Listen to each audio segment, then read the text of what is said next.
സഹോദരങ്ങളെ, സുഹൃത്തുക്കളെ, ഇങ്ങനെ ഒരു വീഡിയോ ചെയ്യാനുണ്ടായ സാഹചര്യം പറഞ്ഞു വിഷയത്തിലേക്ക് പോകാമെന്ന് കരുതുന്നു. നവദീപ്തി വാട്സപ്പ് ഗ്രൂപ്പിൽ തിമിംഗല പരിണാമ വിഷയത്തിൽ നടന്ന ചർച്ചയിൽ തിമിംഗല പരിണാമത്തിൻ്റെ കാലയളവ് സംബന്ധിച്ച് ജെറീക്കോയുടെ വൈ ഇവല്യൂഷൻ ഈസ് ട്രൂ എന്ന ഗ്രന്ഥത്തിൽ നിന്നുള്ള ഒരു രേഖാചിത്രം ഞാൻ പോസ്റ്റ് ചെയ്തിരുന്നു.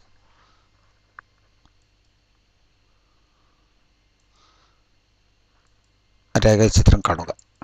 ഇതാണ് ആ രേഖാചിത്രം. ഈ കളർ ചിത്രം ബ്ലാക്ക് ആൻഡ് വൈറ്റ് അല്ല.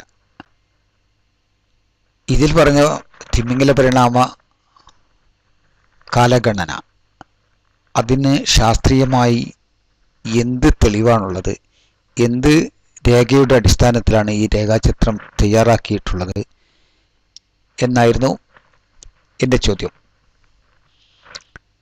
രണ്ടാമത്തതും അതേ ആശയം ഉൾക്കൊള്ളുന്ന മറ്റൊരു രേഖാചിത്രമാണ്. അത് റിച്ചാർഡ് ഡോക്കിൻസിൻ്റെ the greatest show on earth, the evidence for evolution എന്ന ഗ്രന്ഥത്തിൽ, ആ ഗ്രന്ഥത്തിൻ്റെ പരിഭാഷയായ ഭൂമിയിലെ ഏറ്റവും മഹത്തായ ദൃശ്യവിസ്മയം, പരിണാമത്തിൻ്റെ തെളിവുകൾ എന്ന ഗ്രന്ഥത്തിൽ നിന്നുള്ളതാണ്. ഇങ്ങനെ ഒരു രേഖാചിത്രവും ഈ ഒരു ടൈം ലൈനും ഉണ്ടാക്കാനുള്ള തെളിവാണ് ഞാൻ ചോദിച്ചത്. ആ ഗ്രൂപ്പിലെ മെമ്പേഴ്സിന് ആ വിഷയത്തിൽ ചർച്ചയിൽ പങ്കെടുത്ത് ഉത്തരം തരാൻ കഴിയാത്തത് കാരണം അവർ കേരള ഫ്രീ തിങ്കേഴ്സ് സംസ്ഥാന വൈസ് പ്രസിഡന്റ്, അത് സംസ്ഥാന വൈസ് പ്രസിഡന്റ് പറയുമ്പോൾ അത് നിസ്സാരക്കാരനല്ല. അദ്ദേഹം പരിണാമ വിഷയത്തിൽ ധാരാളം വീഡിയോകൾ ചെയ്ത് പരിണാമത്തിൻ്റെ തെളിവുകൾ എന്ന് പറഞ്ഞ് യൂട്യൂബിൽ പലപ്പോഴായി അപ്ലോഡ് ചെയ്യുന്നൊരു വ്യക്തിയാണ്. മാത്രമല്ല, ഖാൻ MA എന്ന പേരിൽ ഫേസ്ബുക്കിലും അതുപോലെ വാട്സപ്പിലും വളരെ സജീവമായി പ്രവർത്തിക്കുന്ന ഒരു സോഷ്യൽ മീഡിയ ആക്ടിവിസ്റ്റാണ്. അതുപോലെ യുക്തി എന്ന പേരിൽ ഒരു ബ്ലോഗും അദ്ദേഹത്തിനുണ്ടായിരുന്നു. അദ്ദേഹം കേരള ഫ്രീ തിങ്കേഴ്സ് ഫോറത്തിൻ്റെ സംസ്ഥാന പ്രസിഡന്റായി തിരഞ്ഞെടുക്കാൻ പെട്ടു എന്നത് തന്നെ അദ്ദേഹത്തിൻ്റെ ആ രംഗത്തെ പ്രവർത്തനം, യുക്തിവാദ രംഗത്തെ അല്ലെങ്കിൽ നിരീശ്വരവാദ രംഗത്തെ അല്ലെങ്കിൽ പരിണാമ പ്രചരണ രംഗത്തെ അദ്ദേഹത്തിൻ്റെ പ്രവർത്തന മികവ് രേഖപ്പെടുത്തുന്നു. അദ്ദേഹം ശക്തനായ ഒരു പരിണാമ പണ്ഡിതനും പ്രചാരകനും അതുപോലെ ഒരു യുക്തിവാദി നേതാവുമാണ്. അദ്ദേഹവുമായാണ് ഈ വിഷയത്തിൽ ചർച്ചയ്ക്ക് സാഹചര്യമൊരുങ്ങിയത്. അങ്ങനെ ചർച്ച അതൊരു സംവാദമായി രൂപാന്തരപ്പെട്ടു. 9, 10, 15 വെള്ളിയാഴ്ച രാത്രി 9:30 മണിക്ക് ശേഷം ഞങ്ങൾ മറ്റുള്ളവരെ ഇടപെടാതെ ഒരു 1.5 മണിക്കൂർ ചർച്ച നടന്നു. ആ സംവാദം തുടർന്നുകൊണ്ടേ ഇരിക്കെ അദ്ദേഹം ഏകപക്ഷീയമായി ആ സംവാദത്തിൽ നിന്ന് പിന്മാറി. അദ്ദേഹം പറഞ്ഞു, ഈ വിഷയത്തിൽ ഞാൻ ഒരു യൂട്യൂബിൽ വീഡിയോ അപ്ലോഡ് ചെയ്യാമെന്ന് പറഞ്ഞ് പിന്മാറി. അതുകൊണ്ട് തന്നെ ഞാനും അങ്ങനെ യൂട്യൂബ് വീഡിയോ അപ്ലോഡ് ചെയ്യാമെന്ന് ഏറ്റിരുന്നു.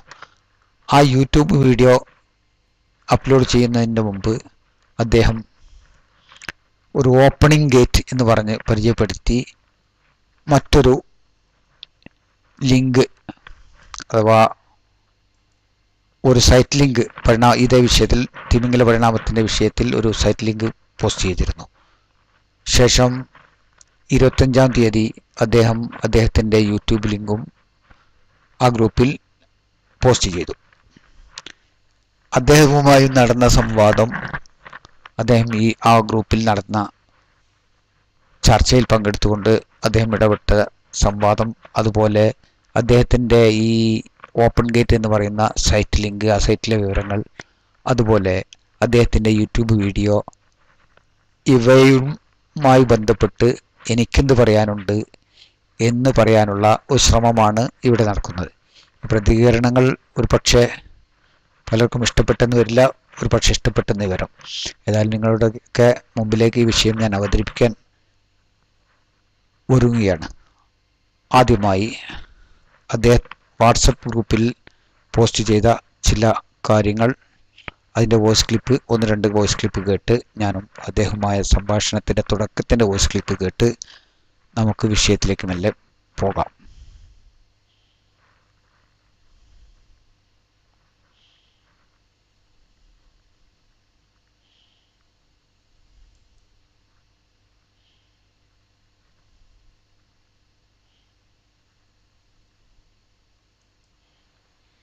മുഹമ്മദ് ഖാനിന്റെ പ്രതികരണം നന്നായി.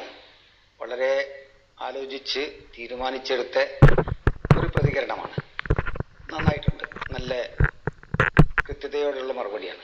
പക്ഷെ അത് മറുപടി ആയില്ല. താങ്കൾ ഈ ഇമേജിൽ പറയുന്ന ഈ തിമിംഗല പരിണാമത്തിന്റെ കാലഗണന അംഗീകരിക്കുന്നുണ്ടോ? അതോ അത് താങ്കൾക്ക് സ്വീകാര്യമല്ലേ? Yes or no? താങ്കൾക്ക് സ്വീകാര്യമല്ലെങ്കിൽ മറ്റൊരു കാലഗണന, ഞാൻ ഇവിടെ തിമിംഗല പരിണാമം നടന്നിട്ടില്ല എന്ന് പറഞ്ഞിട്ടില്ല. അപ്പോൾ ഞാനതിന് ചോദ്യം ചെയ്യുന്നുണ്ടോ ഇല്ല എന്നല്ല, അത് നമുക്ക് അവസാനത്തേക്ക് തീരുമാനിക്കാം. നിങ്ങളുടെ ഭാഗത്താണോ ന്യായം, നിങ്ങളുടെ ഭാഗത്താണ് തെളിവുകളുള്ളത്, അത് ഞാൻ പറയുന്നതിൽ എന്തെങ്കിലും കാര്യമുണ്ടോ? അത് നമുക്ക് സംവാദത്തിന്റെ തുടക്കത്തിലെ ഞാൻ എൻ്റെ കാര്യങ്ങൾ പറഞ്ഞു കഴിഞ്ഞാൽ സുഹൃത്തെ പിന്നെ ഞാൻ നിങ്ങളോട് സംവദിക്കുന്നതിൽ അർത്ഥമുണ്ടോ? അത് സംവാദത്തിന്റെ ബാലപാഠം അറിയുന്ന ആളുകളെല്ലാം സ്വീകരിക്കുന്ന ന്യായല്ലേ? നിങ്ങൾ സംവാദത്തിൽ എനിക്ക് പറയാനുള്ളത് എന്തൊക്കെയാണ്, എൻ്റെ ന്യായങ്ങൾ എന്തൊക്കെയാണ് എന്ന് ആദ്യമേ താങ്കൾക്ക് ഞാൻ പറഞ്ഞു തന്നാൽ പിന്നെ സംവാദം എന്ന് പറയുന്നതിൽ അർത്ഥമില്ലല്ലോ. അതൊരു സ്വാഭാവികതല്ലേ. അതുകൊണ്ട് താങ്കൾ ഞാൻ എടുത്തിട്ട ആ ജെറിക്കോയുടെ രേഖാചിത്രത്തിലെ കാലഗണന താങ്കൾക്ക് സ്വീകാര്യമാണോ? അല്ലേ? സ്വീകാര്യമല്ലെങ്കിൽ എന്തുകൊണ്ട്? ആണെങ്കിൽ എന്തുകൊണ്ട്? സ്വീകാര്യമാണെങ്കിൽ അതിനുള്ള തെളിവെന്ത്? സ്വീകാര്യമല്ലെങ്കിൽ അതിനുള്ള തെളിവെന്ത്? എന്റെ ചോദ്യങ്ങൾ കൃത്യമാണ്, വ്യക്തമാണ്, വളരെ സ്പഷ്ടവുമാണെന്ന് ഞാൻ മനസ്സിലാക്കുന്നു. ആ ചോദ്യത്തിൽ എന്തെങ്കിലും അവ്യക്തതയുണ്ടെങ്കിൽ വ്യക്തമാക്കൂ. സുഹൃത്ത് അലിയുടെ വാചകങ്ങളാണ്. സ്പഷ്ടമാണ്, വ്യക്തമാണ്, ദൃഢമാണ്. ഏത് കാര്യത്തിൽ എന്ന് വെച്ചാൽ അലിക്ക് തിമിംഗല പരിണാമം അറിയില്ല എന്ന കാര്യത്തിൽ. താങ്കൾ എത്ര നന്നായി താങ്കളുടെ അറിവില്ലായ്മയെ വെള്ളപൂശുന്നു. ഞാൻ ആ രേഖാചിത്രം അംഗീകരിക്കുന്നോ ചോദിച്ചാൽ ജെറിക്കോയിൻ പറഞ്ഞാൽ അത് തെറ്റില്ല എന്ന് പൂർണ്ണ വിശ്വാസമുള്ള ആളാണ്. ഇവിടെ ചർച്ചയിൽ ഞാൻ പുതിയ ആളാണ്. ഈ ചർച്ചയിൽ എനിക്കറിയാനുള്ളത് അലിയുടെ പക്ഷത്ത് നിന്ന് തിമിംഗല പരിണാമം ശാസ്ത്രീയമാണോ? അശാസ്ത്രീയമാണെങ്കിൽ എന്താണ് കാരണം? അലിക്ക് ഉടനെ മറുപടി പറയാൻ പറ്റിയില്ലെങ്കിൽ അലി അന്വേഷിക്കുക, എങ്ങനെയാണ് തിമിംഗല പരിണാമത്തെ അശാസ്ത്രീയമെന്ന് തെളിയിക്കാൻ സാധിക്കുക എന്ന്. ഒരുപാട് സൈറ്റുകളിൽ പോയി ഒരുപാട് കാര്യങ്ങൾ മനസ്സിലാക്കാം. എനിക്കറിയാം അതൊക്കെ. അതുകൊണ്ടാണ് ഞാൻ അലിയോട് ചോദിക്കുന്നത്, അലി തിമിംഗല പരിണാമം അശാസ്ത്രീയമെന്ന് വാദിക്കുന്നുവോ? ഇനി പരിണാമം അശാസ്ത്രീയമെന്ന് പറയാൻ വേണ്ടിയിട്ട് തിമിംഗല പരിണാമത്തെ അശാസ്ത്രീയമെന്ന് പറയുന്നുവോ? താങ്കൾക്ക് തിമിംഗല പരിണാമം അറിയുമെന്ന ബോധ്യം താങ്കൾക്ക് അറിയാമെന്ന ബോധ്യം എനിക്ക് വേണം. ഇപ്പോഴും മുഹമ്മദ് ഖാൻ സാർ ഒരടി പോലും അല്ലെങ്കിൽ ഒരു ഇഞ്ച് പോലും മുന്നോട്ട് പോകുന്നില്ല. അപ്പോ വീണിടത്ത് നിന്ന് അങ്ങനെ പറയുന്നില്ല. ഒരടി പോലും അല്ലെങ്കിൽ ഒരു ഇഞ്ച് പോലും ഒരു സെന്റിമീറ്റർ പോലും മുന്നോട്ട് പോകുന്നില്ല. അവിടെ തന്നെ കിടന്ന് അല്ലെങ്കിൽ നിന്ന് ഉരുളുകയാണ്. പോട്ടെ. ജെറിക്കോന്റെ ആ രേഖാചിത്രം അദ്ദേഹം പറഞ്ഞു എന്നതുകൊണ്ട് താങ്കൾ വിശ്വസിക്കുന്നു എന്ന് പറഞ്ഞാൽ അതെന്നെ അത്ഭുതപ്പെടുത്തുന്നു. കാരണം താങ്കൾ ജെറിക്കോനെ പോലെ ഒരാൾ പറഞ്ഞാൽ അതിന് തെളിവുകൾ പരിശോധിക്കേണ്ട ആവശ്യമില്ല എന്ന നിലവാരത്തിലേക്കാണ് താങ്കളുടെ വളർച്ചയെങ്കിൽ അല്ലെങ്കിൽ താങ്കളുടെ വിശ്വാസമെങ്കിൽ പിന്നെ എന്ത് പറയാനാണ് സുഹൃത്തെ? പരിണാമം വിശ്വാസമാണ് എന്ന് ഞാൻ നേരത്തെ പറഞ്ഞിരുന്നു. ഇതുവരെ താങ്കളോട് പറഞ്ഞിട്ടില്ല. ഇനി പരിണാമം ശാസ്ത്രീയമാണെങ്കിൽ, ഈ തിമിംഗല പരിണാമം ശാസ്ത്രീയമാണെങ്കിൽ അതിന് തെളിവ് അവതരിപ്പിക്കേണ്ട ഉത്തരവാദിത്തം താങ്കൾക്കുണ്ട്. മാത്രമല്ല, എൻ്റെ ചോദ്യം വളരെ കൃത്യമാണ്, എൻ്റെ പോയിന്റിൽ നിന്നുള്ള ചോദ്യമാണ്. ജെറിക്കോയുടെ ഈ ചിത്രം താങ്കൾ അംഗീകരിക്കുന്നുണ്ടോ? ഉണ്ടെങ്കിൽ അതിനെന്ത് തെളിവ്? ഇല്ലെങ്കിൽ അതിനെന്ത് കാരണം? ഇല്ലെങ്കിൽ അതിന് പകരമുള്ള സിദ്ധാന്തം എന്തായാലും അതിനുള്ള തെളിവ് എന്താണ്? സിദ്ധാന്തവും അല്ലെങ്കിൽ വിശ്വാസവും എനിക്ക് വേണ്ട, തെളിവ്. താങ്കൾ അത് അംഗീകരിക്കുന്നുണ്ടെങ്കിൽ അംഗീകരിക്കുന്നതിനുള്ള തെളിവും, അംഗീകരിക്കുന്നില്ലെങ്കിൽ അതിനുള്ള തെളിവുമാണ് ഞാൻ ചോദിക്കുന്നത്. താങ്കൾ ജെറിക്കോൻ പറഞ്ഞതുകൊണ്ട് അപ്പോഴും വിശ്വസിക്കുന്നു എന്ന് വെച്ചാൽ അത് താങ്കളുടെ വിശ്വാസമാണ്, അത് ഞാൻ ചോദ്യം ചെയ്യുന്നില്ല. ഞാൻ നേരത്തെ പറഞ്ഞതാണ്, പരിണാമം ശരിയാണ്, ഞങ്ങളുടെ വിശ്വാസമാണെന്ന് നേരത്തെ ദീപക് പറഞ്ഞത് ഞാൻ ഓർക്കുന്നു. ദീപക് പറഞ്ഞ പോലെ താങ്കൾ പരിണാമത്തിൽ വിശ്വസിക്കുന്നു എങ്കിൽ ഓക്കെ, ഞാൻ അത് അംഗീകരിക്കുന്ന താങ്കളുടെ വിശ്വാസത്തെ ഞാൻ ചോദ്യം ചെയ്യാൻ ആളല്ല. പക്ഷെ അത് ശാസ്ത്രമാണെന്ന്, ശാസ്ത്രീയമാണെന്ന് താങ്കൾ പറയുന്നത് വിശ്വസിക്കുന്നുവെങ്കിൽ ആ തിമിംഗല പരിണാമത്തിൽ ജെറിക്കോന്റെ തിമിംഗല പരിണാമ രേഖാചിത്രം താങ്കൾ അംഗീകരിക്കുന്നു, വിശ്വസിക്കുന്നു എന്ന് പറഞ്ഞതുകൊണ്ട് അതിന് തെളിവുണ്ടെങ്കിൽ ഹാജരാക്കുക, ഇല്ലെങ്കിൽ ഇല്ല എന്ന് പറഞ്ഞ് തൽക്കാലം അവസാനിപ്പിക്കുക. ഇനി ജെറിക്കോയന്റെ കാര്യം, ജെറിക്കോയനല്ല ഏത് തമ്പുരാൻ പറഞ്ഞാലും ശരി, അതൊന്നും ഞങ്ങൾ വിശ്വസിക്കില്ല. വിശ്വസിക്കണമെങ്കിൽ അതിന് എവിഡൻസ് വേണം. ജെറിക്കോയന്റെ വൈ എവല്യൂഷൻ ഇസ് ട്രൂ എന്ന വീഡിയോ ഒരു 3-4 തവണ ഞാൻ കണ്ടിട്ടുള്ളതാണ്. അതിൽ വളരെ വിശദമായി തന്നെ ഇക്കാര്യത്തെ ശാസ്ത്രത്തിന്റെ പിൻബലത്തോടു കൂടി തന്നെ അദ്ദേഹം വിശദീകരിക്കുന്നുണ്ട്. മാത്രമല്ല, തിമിംഗല പരിണാമത്തിൽ ശാസ്ത്രീയതയുടെ എല്ലാ അംശങ്ങളും, പരിണാമ സിദ്ധാന്തത്തിന്റെ എല്ലാ വശങ്ങളുമായി ഒത്തുപോകുന്നതാണ് തിമിംഗല പരിണാമം. അതിൽ എനിക്ക് യാതൊരു സംശയവുമില്ല. അതൊക്കെ നമുക്ക് വഴിയെ ചർച്ച ചെയ്യാം. പക്ഷേ തിമിംഗല പരിണാമം നിങ്ങൾക്ക് എന്തറിയാം? എങ്ങനെയാണ്? കരയിൽ നിന്ന് ഒരു ജീവി വെള്ളത്തിലേക്ക് ഇറങ്ങി 45 ലക്ഷം വർഷം അല്ലെങ്കിൽ ബില്യൺ വർഷം, അതൊക്കെ നിങ്ങൾ കാണാതെ പഠിച്ചിട്ട് പറയുന്ന കാര്യങ്ങളാണ്. അതല്ല, അങ്ങനെയല്ല തിമിംഗല പരിണാമം. പറയൂ. ഇവിടെ അദ്ദേഹം പറഞ്ഞത് തിമിംഗല പരിണാമത്തിൽ ഞാൻ അജ്ഞനാണ്, അദ്ദേഹത്തിന് കാര്യങ്ങൾ അറിയാം. അദ്ദേഹം തിമിംഗല പരിണാമ വിമർശനങ്ങൾ പോലും വളരെ വ്യക്തമായി മനസ്സിലാക്കിയ ഒരു വ്യക്തിയാണ്. ഞാനാകട്ടെ തിമിംഗല പരിണാമ വിഷയത്തിൽ എനിക്കൊന്നും അറിയില്ല. എൻ്റെ അറിവുകേട് സൂചിപ്പിക്കാനാണ് അദ്ദേഹം ചർച്ചയുടെ തുടക്കം മുതൽ അവസാനം വരെ ശ്രമിച്ചുകൊണ്ടിരുന്നത്. എൻ്റെ അറിവുകേട് ഉണ്ടായിരിക്കാം, അദ്ദേഹത്തെ പോലെ ഒരു പണ്ഡിതനല്ലാത്തത് കാരണം എനിക്ക് തിമിംഗല പരിണാമത്തിൽ അദ്ദേഹത്തിൻ്റെ അത്ര അറിവുണ്ടായിരിക്കില്ല. അത് ഞാൻ മനസ്സിലാക്കുന്നു. എൻ്റെ അറിവില്ലായ്മ ഞാൻ അംഗീകരിക്കുന്നു. പക്ഷെ അദ്ദേഹത്തിന് അറിവുണ്ടോ? എന്തിനാ ഈ അറിവുണ്ടോ ഇല്ല എന്ന് ചർച്ച ചെയ്യേണ്ട കാര്യം? അദ്ദേഹത്തിന് അറിയാവുന്ന കാര്യങ്ങൾ, അദ്ദേഹത്തിന് തെളിവുണ്ടെങ്കിൽ അത് പറയുക, എന്നിട്ട് എന്നെ നേരെ ഒരു മൂലക്കിരുത്തി അദ്ദേഹത്തിൻ്റെ കാര്യം സമർപ്പിച്ച് പോകാമായിരുന്നു. പക്ഷെ അതിനു പകരം എൻ്റെ പക്കൽ തെളിവില്ല, എനിക്കറിവില്ല, എനിക്കൊരു ഒട്ടും വിവരമില്ല, ഞാൻ അറിയാതെ എൻ്റെ വിവരക്കേടിനെ വെള്ളപൂശാനാണ് ഈ ശ്രമം നടത്തുന്നത് എന്നൊക്കെ പറഞ്ഞ് അദ്ദേഹം തൽക്കാലം ഇവിടെ നിന്ന് പിൻവാങ്ങുകയാണ് ചെയ്തത്. എന്നിട്ട് അദ്ദേഹത്തിൻ്റെ വീഡിയോ പോസ്റ്റ് ചെയ്തു. ആ വീഡിയോ പോസ്റ്റ് ചെയ്ത ശേഷം ഗ്രൂപ്പിൽ ആ വിഷയത്തിൽ ചർച്ച നടത്തിയിരുന്നു. പക്ഷേ ഞാൻ അതിലിടപെട്ടിട്ടില്ല, ബോധപൂർവ്വം ഇടപെടാതിരുന്നതാണ്. അതിൽ നവാസുമായി അദ്ദേഹം നടന്ന ചർച്ചയിൽ എന്ത് പറയുന്നു എന്ന് അറിയുന്നത് കൂടി നന്നായിരിക്കും.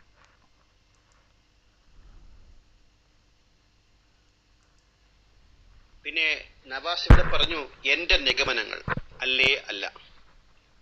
ആദ്യമേ ഈ ചർച്ചയിൽ ഞാൻ പങ്കെടുത്തപ്പോൾ തിമിംഗല പരിണാമത്തെക്കുറിച്ച് ഉന്നയിച്ചത് അലീക്കയാണ്. തിമിംഗല പരിണാമത്തിന്റെ ചില കാര്യങ്ങൾ എനിക്കറിയാമെങ്കിൽ തന്നെയും, അടിസ്ഥാനപരമായ കാര്യങ്ങൾ എനിക്കറിയാമെങ്കിൽ തന്നെയും, ഇൻ ഡീറ്റെയിൽസ് എനിക്ക് അറിഞ്ഞുകൂടാത്ത കാര്യങ്ങളെ അറിഞ്ഞുകൂടാ എന്ന് പറയാൻ ഒരു മടിയുമില്ല. പരിണാമ സിദ്ധാന്തം വളരെ വിശാലമായ ഒരു സിദ്ധാന്തമാണ്. അതിന്റെ എല്ലാ നൂലാമാലകളും ഒരാൾ മനസ്സിലാക്കിയിരിക്കണമെന്നില്ല. ഞാൻ കുറെ മനസ്സിലാക്കിയിട്ടുണ്ട്, തീർച്ചയായിട്ടും. തിമിംഗല പരിണാമത്തെക്കുറിച്ച് വളരെ നേർത്ത അറിവാണ് എനിക്കുണ്ടായിരുന്നത്. പക്ഷേ അന്ന് അലീക്ക എന്നോട് സംശയം ചോദിച്ചാൽ മറുപടി പറയത്തക്ക രീതിയിലുള്ള അറിവ് എനിക്കുണ്ടായിരുന്നുവെങ്കിൽ തന്നെയും ഇൻഡെപ്ത് ആയിട്ടുള്ള ഒരു സ്റ്റഡി എനിക്കും ഇല്ലായിരുന്നു. ഞാൻ എന്ത് ചെയ്തു? 2 ദിവസമെടുത്ത് രാവും പകലും കൊണ്ട് പഠിച്ചു മനസ്സിലാക്കിയ കാര്യങ്ങളാണത്. അതിൽ എൻ്റെ നിഗമനങ്ങൾക്ക് യാതൊരു സ്ഥാനവുമില്ല. ശാസ്ത്രമാകുമ്പോൾ എന്റേത് എന്നൊരു പ്രശ്നമേ ഉദിക്കുന്നില്ല. ശാസ്ത്രജ്ഞന്മാർ കണ്ടെത്തിയ കാര്യങ്ങളെ വിശകലനം ചെയ്യാം, വിമർശിക്കാം. പക്ഷെ അത് ശാസ്ത്ര നിബന്ധനകൾക്ക് അടിസ്ഥാനപ്പെടുത്തിയായിരിക്കണം. അവിടെ 2 ദിവസം മെനക്കെടുകയും 15 ദിവസം വീഡിയോ ഷൂട്ട് ചെയ്യാനായിട്ട് മെനക്കെടുകയും ചെയ്ത ഞാൻ അതിന്മേൽ ഒരാൾ അഭിപ്രായം പറയുമ്പോൾ ചിലത് ഞാൻ പ്രതീക്ഷിക്കും. വഴിയെ പറയാം. വിവരമില്ല, എൻ്റെ വിവരക്കേട് ബോധ്യപ്പെടുത്താനുള്ള ശ്രമം. ഇതൊക്കെ കഴിഞ്ഞ് അദ്ദേഹം നവാസുമായുള്ള ചർച്ചയിൽ നവാസിൻ്റെ ചില ചോദ്യങ്ങൾക്ക് മുമ്പിൽ പറഞ്ഞ ഉത്തരമാണിത്. അപ്പോഴും നവാസ് അദ്ദേഹം പറയുന്നത് എനിക്ക് വിവരമില്ല എന്നും അദ്ദേഹം വരികൾക്കിടയിൽ അദ്ദേഹത്തിന് ആ കാര്യത്തിൽ അറിവുണ്ടായിരുന്നില്ല, എന്നോട് സംവദിക്കുന്ന സമയത്ത് അദ്ദേഹത്തിന് അറിവുണ്ടായിരുന്നില്ല എന്ന കാര്യം അദ്ദേഹം സമ്മതിക്കുന്നുണ്ടെങ്കിലും നവാസിനോടും പറയുന്നത് താങ്കൾക്ക് എന്താണ് ഈ വിഷയത്തിൽ അറിയുക, താങ്കൾ ഈ വിഷയത്തിൽ യാതൊരു അറിവുമില്ല എന്ന് പറഞ്ഞുകൊണ്ടിരിക്കുകയാണ്. ചുരുക്കി പറഞ്ഞാൽ അദ്ദേഹം ഒരു പരിണാമ പണ്ഡിതനും ഞാൻ അദ്ദേഹത്തിൻ്റെ അടുത്ത് പരിണാമം പഠിക്കാൻ പോയൊരു വിദ്യാർത്ഥിയും, അല്ലെങ്കിൽ നവാസ് അദ്ദേഹത്തിൻ്റെ അടുത്ത് പരിണാമം പഠിക്കാൻ പോയ തിമിംഗല പരിണാമം പഠിക്കാൻ പോയ ഒരു വിദ്യാർത്ഥിയും എന്ന രീതിയിലുള്ള ഒരു ചർച്ചയ്ക്കാണ് അദ്ദേഹം തയ്യാറായിരുന്നത്. നമുക്ക് നോക്കാം അദ്ദേഹം ഇവിടെ അപ്ലോഡ് ചെയ്ത വീഡിയോയിൽ എന്തൊക്കെ കാര്യങ്ങളാണ് പറയുന്നത്, അതിൽ എന്തൊക്കെ വിഷയത്തിലാണ് യോജിക്കാൻ കഴിയാത്തത്, അതെല്ലാം ഒന്ന് പരിശോധിക്കപ്പെടേണ്ടതുണ്ട്. ഏതായാലും അദ്ദേഹം 1.5 മണിക്കൂർ ചെയ്ത വീഡിയോയിൽ എൻ്റെ ചോദ്യത്തിന് പറഞ്ഞ മറുപടിയുടെ സംക്ഷിപ്ത ഭാഗം ഞാനിവിടെ പ്ലേ ചെയ്യുകയാണ്. എന്നിട്ട് ബാക്കി ഭാഗത്തേക്ക് പോകാം.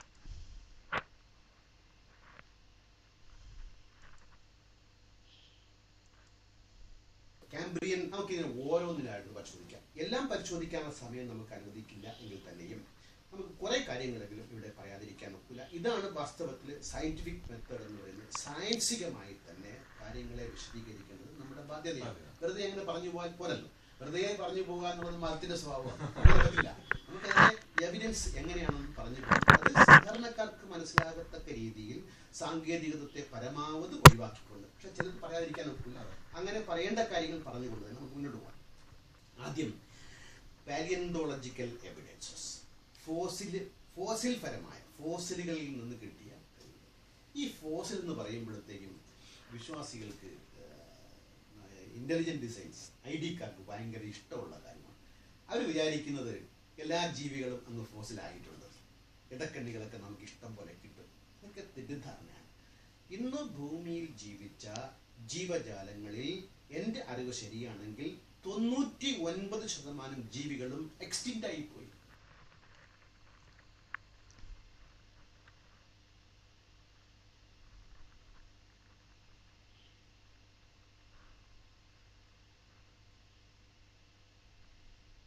അപ്രത്യക്ഷമായിപ്പോയി.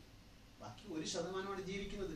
ഇനി ജീവിച്ചു പോയ ജീവികളിൽ ഫോസിലീകരിക്കപ്പെടുന്നത് തുലയം തുച്ഛമാണ്. എന്താണെന്ന് ഫോസിൽ നമുക്ക് ഫോസിലിനെ കുറിച്ച് പ്രത്യേക ഒരു അധ്യായം ചെയ്യുന്നുണ്ട്. എങ്കിലും ഇപ്പൊ തൽക്കാലം ഒറ്റൊരു വാചകത്തിൽ എങ്ങനെയാണ് ഫോസിലേഷൻ നടക്കുന്നതെന്ന് മാത്രം പറഞ്ഞു. അതായത് ഒരു ജീവി മരിച്ച് താഴേക്ക് ജലത്തിൽ വീണ് കഴിഞ്ഞാൽ അതിൻ്റെ മുകളിൽ സെഡിമെന്റ്സ് വന്നടിയുന്നു. മണ്ണും ലൈമും ഒക്കെ ആയിട്ട് വന്നടിയുമ്പോൾ ഇത് ജൈവ വിഘടനം നടക്കാതെ ആ രൂപത്തിൽ തന്നെ ഊറൽ പാറകളായി മാറും. ഇതിനെ വിപുലീകരിച്ച് പറയാം, മറ്റൊരു അധ്യായത്തിൽ പറയാം. ഇങ്ങനെയാണ് ജൈവ വിഘടനം നടക്കാതെ ഊറൽ പാറയായി മാറിപ്പോകുന്നതാണ് ഫോസിലുകൾ. ഇത് എല്ലാ ഈ മുയൽ വീണ് ചക്ക വീണ് മുയൽ കിട്ടുമെന്ന് പറയുന്നില്ലേ, ചത്തു എന്ന് പറയുന്നില്ലേ, അതുപോലെയാണത്. അത്യപൂർവമായി നടക്കുന്ന ഒന്നാണ്. പക്ഷേ പരിണാമ സിദ്ധാന്തത്തിന് ആവശ്യമായ ഫോസിൽ തെളിവുകൾ കിട്ടിയിട്ടുണ്ട്. മാത്രമല്ല തിമിംഗല പരിണാമത്തിൽ നമുക്ക് ആവശ്യത്തിലേറെ ഫോസിൽ തെളിവുകൾ കിട്ടിയിട്ടുണ്ട് എന്നുള്ളതാണ്. അത് വഴിയെ പരിശോധിക്കാം. ഇത് ഞാൻ പാക്കിസീഡസിന്റെ കാര്യം പറഞ്ഞല്ലോ. പാക്കിസീഡസിന് മുമ്പ് സിനോണിക്സ് എന്ന ഒരു ജീവിയാണ് ആദ്യമായി സിനോണിക്സ് എന്ന ഒരു ജീവിയുടെ, അത് കാണുകയാണെങ്കിൽ ഒരു നായയുടെ രൂപത്തിലുള്ള ഒരു ജീവിയാണ്.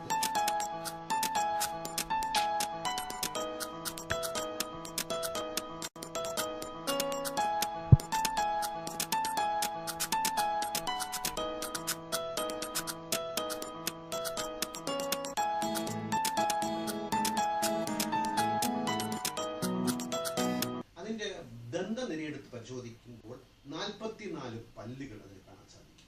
ഇത് മെമ്മാലിയൻ ദന്തനിരകൾക്ക് സമാനമായ ഒരു രീതിയാണ്.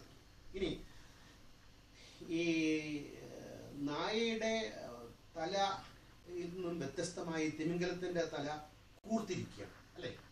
അത്തരം ഒരു പരിണാമം ഈ സിനോണിക്സിൽ സംഭവിച്ചിട്ടുണ്ട്.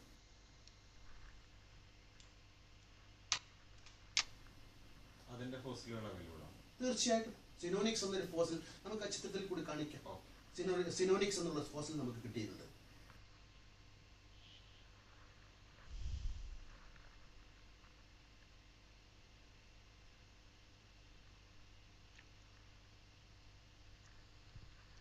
ഇതാണ് വെയിൽസ് എവല്യൂഷന്റെ തുടക്കം. സിനോണിക്സ് എന്ന നാക്ക് സമാനമായ നാൽക്കാലിയായ ടെട്രോപോഡായ മാമൽ അവന്റെ ആഹാരങ്ങൾ കിട്ടാത്തത് കൊണ്ട് അനുകൂലമായി ഉണ്ടായിരുന്ന കഴിവുകളെ ഉപയോഗിച്ച് വെള്ളത്തിലേക്ക് ഇറങ്ങിച്ചെന്ന്, കടലിലേക്ക് ഇറങ്ങിച്ചെന്ന് മത്സ്യങ്ങളെ അകത്താക്കി ജീവിക്കാൻ തുടങ്ങിയതിൽ നിന്നുമാണ് വെയിൽസ് എവല്യൂഷന്റെ തുടക്കം എന്ന് പറയാം. എങ്കിൽ ഈ സിനോണിക്സ് വെയിൽസ് അല്ല, വെയിൽസിന്റെ എവല്യൂഷന്റെ തുടക്കമാണത്. സിറ്റസിന്റെ ഫോസിൽ കിട്ടിയത് ഏകദേശം 52 മില്യൺ വർഷങ്ങൾക്ക് മുമ്പാണ്.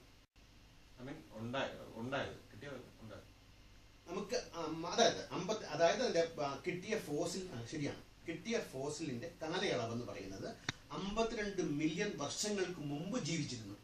കിട്ടിയത് അടുത്താണ് 1972-ലാണ്. പക്ഷെ അതിന്റെ പ്രായം എന്ന് പറയുന്നത്, ആ ജീവിയുടെ പ്രായം എന്ന് പറയുന്നത് 52 billion വർഷങ്ങളാണ്. Pachycetus teeth were adapted to hunting fish.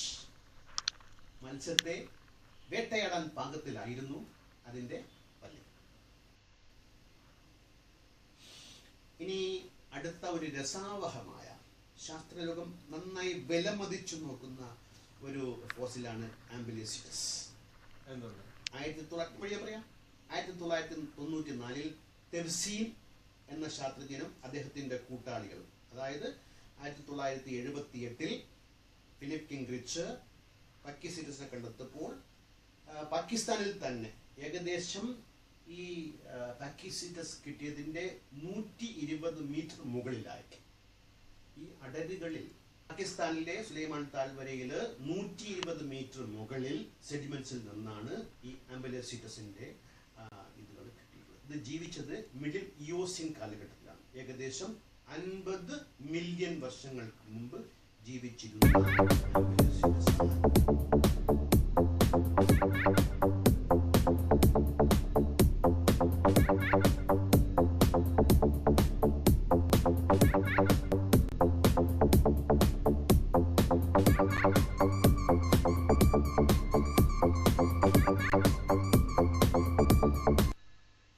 Truly amazing ആണ് ഏത് ലേഖനത്തിലും പറയുന്നത്.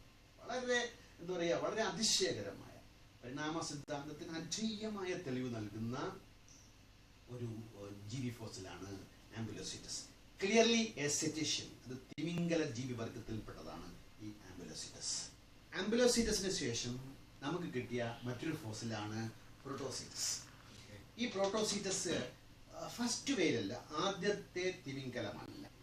അല്ല. അപ്പം പ്രോട്ടോസിറ്റസ് എന്ന് പറയുമ്പോഴത്തേക്ക് പ്രോട്ടോ എന്ന വാക്കുകൊണ്ട് നമുക്കത് ഏകദേശം ധാരണ കിട്ടും. അത് തുടക്കമാണ്.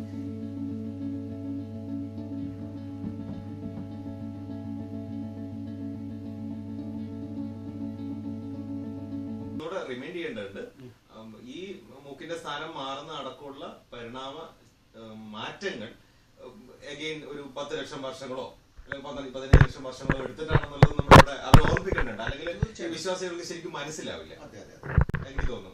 അതവിടെ റിമൈൻഡ് ചെയ്യേണ്ടത്. അതായത് ഈ കാലയളവ് നമ്മൾ എപ്പോഴും എടുത്തെടുത്ത് പറയാൻ കാരണം ഈ 10 ലക്ഷം വർഷം എന്നൊക്കെ പറയുമ്പോഴത്തേക്കും അത്രയും നീണ്ട കാലയളവ് എന്ന് പറയുന്നത് ആധുനിക വെയിൽസിന് സമാനമായ ജീവിയാണ്. ഫസ്റ്റ് വെയിൽ അല്ലെങ്കിൽ തന്നെയും സിറ്റീഷ്യൻ വിഭാഗത്തിൽപ്പെട്ട ഒരു ആധുനിക വെയിൽസിന് സമാനമായ ഒരു ജീവി തന്നെയാണ്. ഇനി മറ്റൊരു ഫോസിൽ എന്ന് പറയുന്നത് ശാസ്ത്രലോകം വളരെ വിശദമായി പഠിച്ചിട്ടുള്ള ബാസിലോസെറസ്.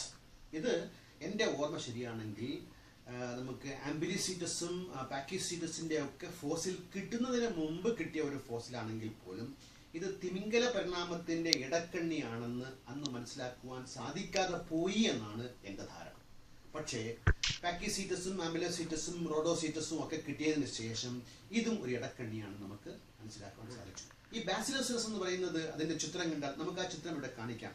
കണ്ടു കഴിഞ്ഞാൽ അത് തിമിംഗലത്തിന്റെ രൂപത്തിലുള്ള ഒരു ജീവിയാണ്. സിംഗിൾ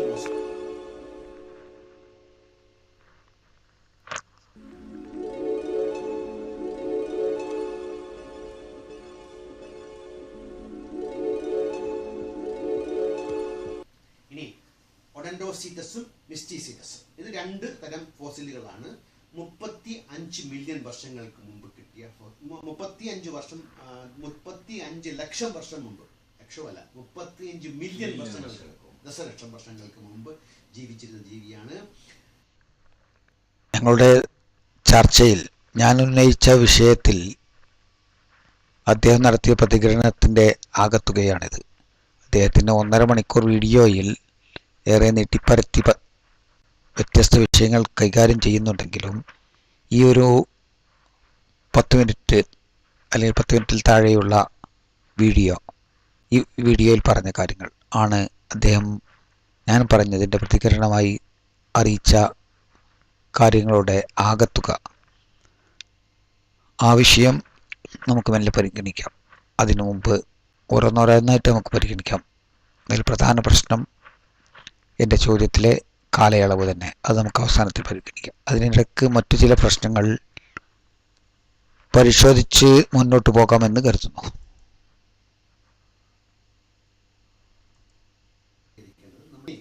നമുക്കിതിനെ ഓരോന്നിനായിട്ട് പരിശോധിക്കാം. എല്ലാം പരിശോധിക്കാനുള്ള സമയം നമുക്ക് അനുവദിക്കില്ല എങ്കിൽ തന്നെയും നമുക്ക് കുറേ കാര്യങ്ങളെങ്കിലും ഇവിടെ പറയാതിരിക്കാൻ ഒക്കില്ല. ഇതാണ് വാസ്തവത്തിൽ സയന്റിഫിക് മെത്തേഡ് എന്ന് പറയുന്നത്. സയൻസികമായി തന്നെ കാര്യങ്ങളെ വിശദീകരിക്കുന്നത് നമ്മുടെ ബാധ്യതയാണ്. വെറുതെ അങ്ങനെ പറഞ്ഞു പോകാൻ പോരല്ലോ. വെറുതെ പറഞ്ഞു പോകുക എന്നുള്ളത് മതത്തിന്റെ സ്വഭാവമാണ്. നമുക്ക് പറ്റില്ല.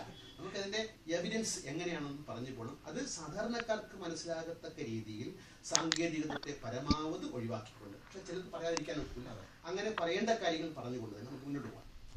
ആദ്യം പാലിയന്റോളജിക്കൽ എവിഡൻസസ്, ഫോസിൽ പരമായ ഫോസിലുകളിൽ നിന്ന് കിട്ടിയ ഈ ഫോസിൽ എന്ന് പറയുമ്പോഴത്തേക്കും വിശ്വാസികൾക്ക് ഇന്റലിജന്റ് ഡിസൈൻസ് ID കാർക്ക് ഭയങ്കര ഇഷ്ടമുള്ള കാര്യമാണ്.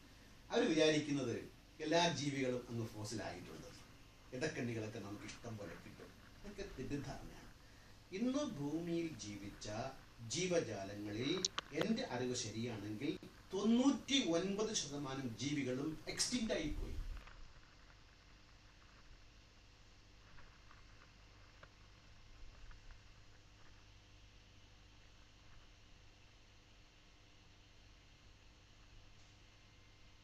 അപ്രത്യക്ഷമായി പോയി. ബാക്കി 1% ജീവിക്കുന്നത്. അദ്ദേഹം പറഞ്ഞ പോലെ ഭൂമിയിൽ നിലവിലുണ്ടായിരുന്ന ജീവിച്ചിരുന്ന ജീവികളിൽ 99% വംശനാശം സംഭവിച്ചു പോയി എന്ന് പറഞ്ഞാൽ, അങ്ങനെ പറയുന്നത് അദ്ദേഹത്തിൻ്റെ അഭിപ്രായമാണ്. അഭിപ്രായത്തിന് തെളിവെന്ന് പറയാൻ പറ്റില്ല. പക്ഷേ ആ അഭിപ്രായം പറയാൻ ആ അഭിപ്രായത്തിലേക്ക് അദ്ദേഹത്തെ നയിച്ചത് എന്താണ്? 99% ജീവികളും ഭൂമിയിൽ നിലനിന്നിരുന്നു എന്ന് പറഞ്ഞു, നശിച്ചുപോയി എന്ന് പറഞ്ഞു. അതിനുള്ള തെളിവ് എന്തെങ്കിലും ഉണ്ടെങ്കിൽ അദ്ദേഹം അവതരിപ്പിക്കുമെന്ന് പ്രതീക്ഷിക്കും. ഒരു സംശയം ചോദിക്കണം, അല്ല അദ്ദേഹത്തെ ഖണ്ഡിക്കുകയൊന്നുമല്ല.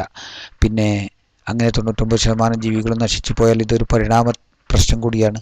പരിണാമത്തിൽ ഉന്നയിക്കുന്ന പ്രകൃതി നിർദ്ധാരണം എന്ന നിലനിൽപ്പിന് വേണ്ടിയുള്ള സമരം, ആ സമരത്തിൽ ഭൂമിയിലെ 99% ജീവികളും നശിച്ചുപോയി എന്ന് പറയപ്പെട്ടാൽ ആ സമരം പരാജയമായിരുന്നു. അതുകൊണ്ട് തന്നെ പ്രകൃതി നിർദ്ധാരണം എന്ന പരിണാമത്തിൻ്റെ അടിസ്ഥാന തത്വം നിലനിൽക്കാൻ അർഹതയില്ലാത്ത, നശിച്ചു പോകേണ്ട ഒരു സിദ്ധാന്തമായി പരിണമിക്കുന്നു എന്നത് മറ്റൊരു പരിണാമം. ആ പരിണാമം മനസ്സിലാക്കാൻ അദ്ദേഹം അതുപോലെ മറ്റു പരിണാമവാദികളും മനസ്സിലാക്കാനുള്ള മാനസിക ശേഷി അവർക്കുണ്ടോ എന്നറിയില്ല. ഏതായാലും പ്രകൃതി നിർദ്ധാരണത്തിൻ്റെ ഒരു ദാരുണമായ പരിണാമമാണ് അദ്ദേഹം ഇവിടെ അവതരിപ്പിച്ചത് എന്ന് പറയേണ്ടി വന്നതിൽ ഖേദിക്കുന്നു. ഏതായാലും അടുത്തൊരു വിഷയത്തിലേക്ക് പോകാം.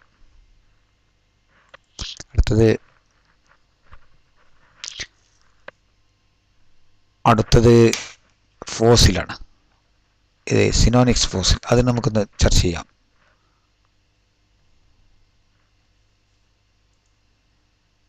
ആദ്യം പാലിയന്റോളജിക്കൽ എവിഡൻസസ്, ഫോസിൽ പരമായ ഫോസിലുകളിൽ നിന്ന് കിട്ടിയ ഈ ഫോസിൽ എന്ന് പറയുമ്പോഴത്തേക്കും വിശ്വാസികൾക്ക് ഇന്റലിജന്റ് ഡിസൈൻസ് ID കാർക്ക് ഭയങ്കര ഇഷ്ടമുള്ള കാര്യമാണ്.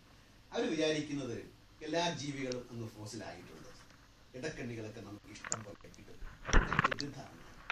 ഇന്ന് ഭൂമിയിൽ ജീവിച്ച ജീവജാലങ്ങളിൽ എൻ്റെ അറിവ് ശരിയാണെങ്കിൽ 99% ജീവികളും എക്സ്റ്റിൻറ്റ് ആയിപ്പോയി.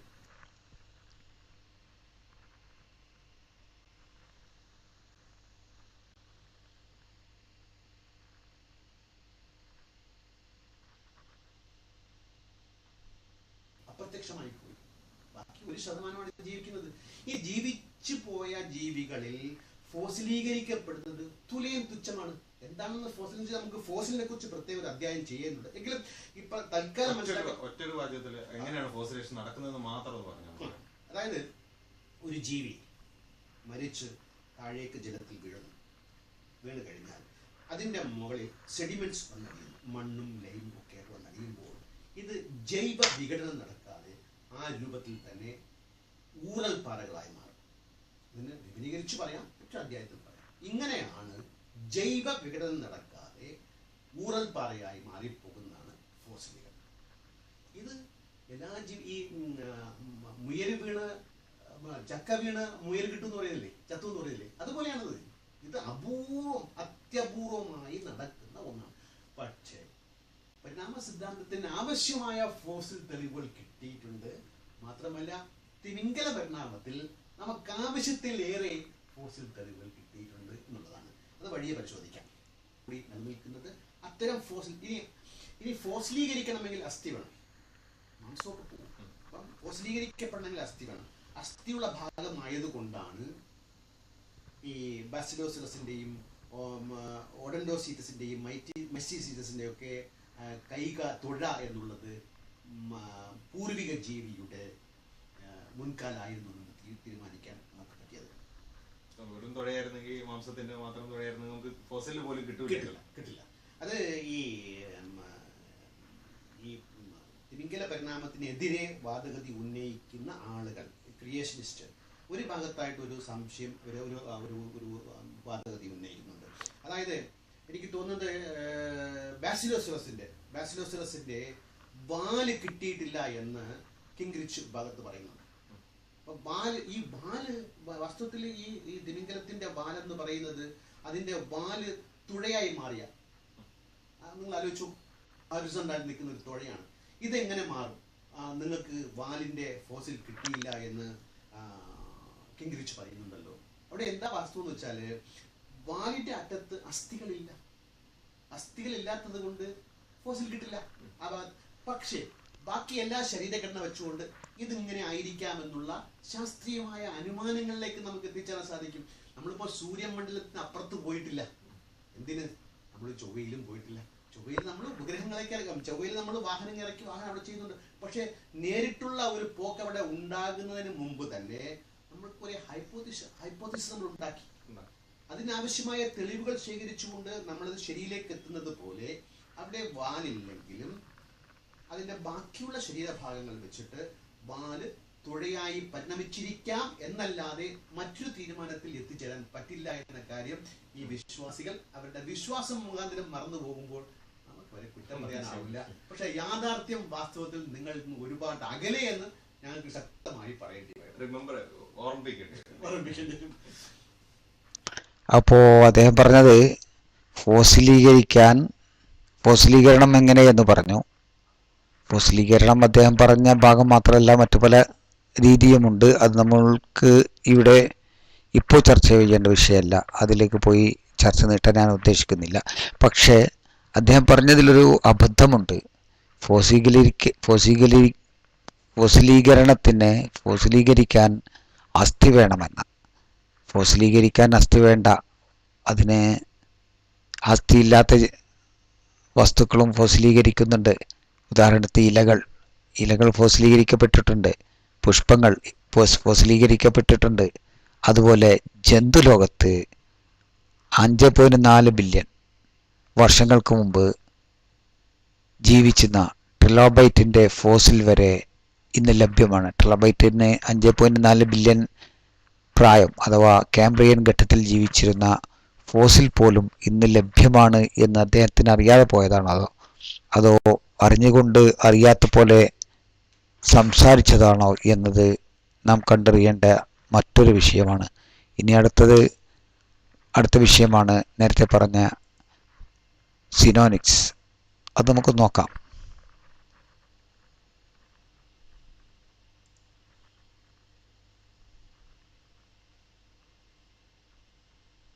ഇതാ ട്രിലോബൈറ്റിനെ പറ്റിയുള്ള ഒരു പഠനം.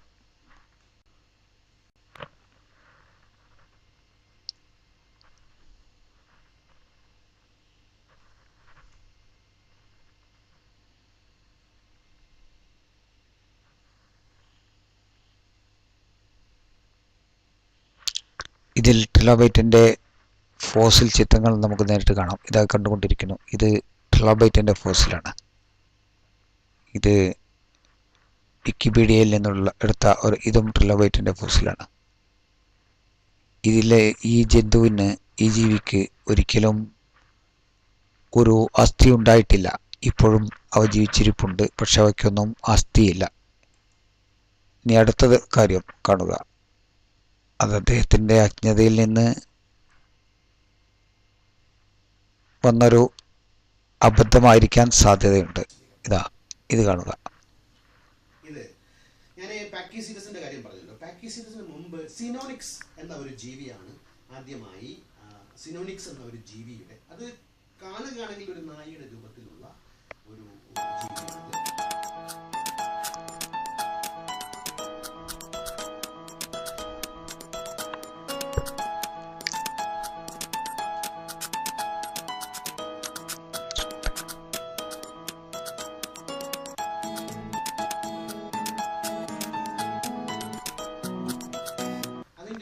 ദന്തനിരയെടുത്ത് പരിശോധിക്കുമ്പോൾ 44 പല്ലുകൾ അതിൽ കാണാൻ സാധിക്കും.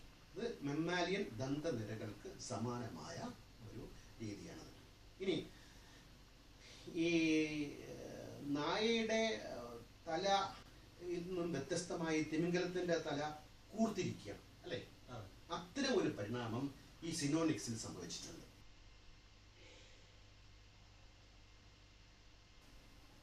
അതിന്റെ ഫോസിലുകൾ തീർച്ചയായിട്ടും സിനോനിക്സ് എന്നൊരു ഫോസിൽ നമുക്ക് ആ ചിത്രത്തിൽ കൂടി കാണിക്കാം.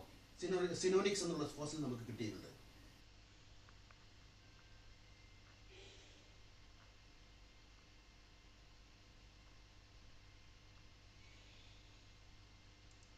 ഈ കണ്ടത് യഥാർത്ഥത്തിൽ ട്രിലോബൈറ്റിൻ്റെ ഫോസിലാണോ? അത് അല്ല, സിനോനിക്സിൻ്റെ ഫോസിലാണോ? അദ്ദേഹം പറഞ്ഞത് തെറ്റാണ്. അത് സിനോനിക്സിൻ്റെ ഫോസിലല്ല, പകരം അത് സിനോനിക്സ് എന്ന ജീവിയുടെ അസ്ഥികൂട മാതൃകയാണ്. ഇത്തരം അസ്ഥികൂട മാതൃകകൾ നമുക്ക് പലതിലും വാങ്ങാൻ കിട്ടും, കാണാൻ പറ്റും. കാരണം അത് ഒരു മാർക്കറ്റ് തന്നെയുണ്ട് അതിന്. ഈ അസ്ഥികൂട മാതൃക ശ്രദ്ധിക്കുക. ഇത് വിക്കിപീഡിയയുടെ സിനോനിക്സ് എന്ന പേജിൽ നിന്നാണ് അദ്ദേഹം ഇവിടെ അവതരിപ്പിച്ചത്. അദ്ദേഹം പറഞ്ഞത് ഇത് ഫോസിലാണെന്ന്. ഇത് ഫോസിലല്ല, ഇത് മനുഷ്യനിർമ്മിത അസ്ഥികൂടമാണ്. അസ്ഥികൂടത്തിൽ അതാ ഫോട്ടോയും കണ്ടോ, അദ്ദേഹം കാട്ടിയ തല. മറ്റൊരു ചിത്രം കണ്ടോ? ആ സിനോനിക്സ് എന്ന ജീവി മരത്തിൽ കയറാൻ ശ്രമിക്കുന്നതിൻ്റെ ഒരു ഭാവനാ ചിത്രമാണ്. ആ അസ്ഥികൂടം പോലെ തന്നെ ഭാവന. അപ്പോൾ അതൊരു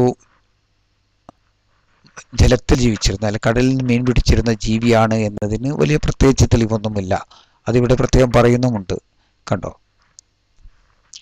Even though some scientists do not think Sinonics is an ancestor of cetacean, the reason of originally thinking that it was are the following. അതൊരു നല്ല ശക്തമായ മസിലുണ്ടായിരുന്ന ഒരു കരജീവിയായിരുന്നു. മരത്തിൽ കയറാൻ പോലും പാകത്തിന് സംവിധാനമുണ്ടായിരുന്ന ഒരു കരജീവിയായിരുന്നു എന്നതുകൊണ്ടാണ്, എന്ന ഒരു ധാരണ കൊണ്ടാണ് അങ്ങനെ പറയുന്നത്.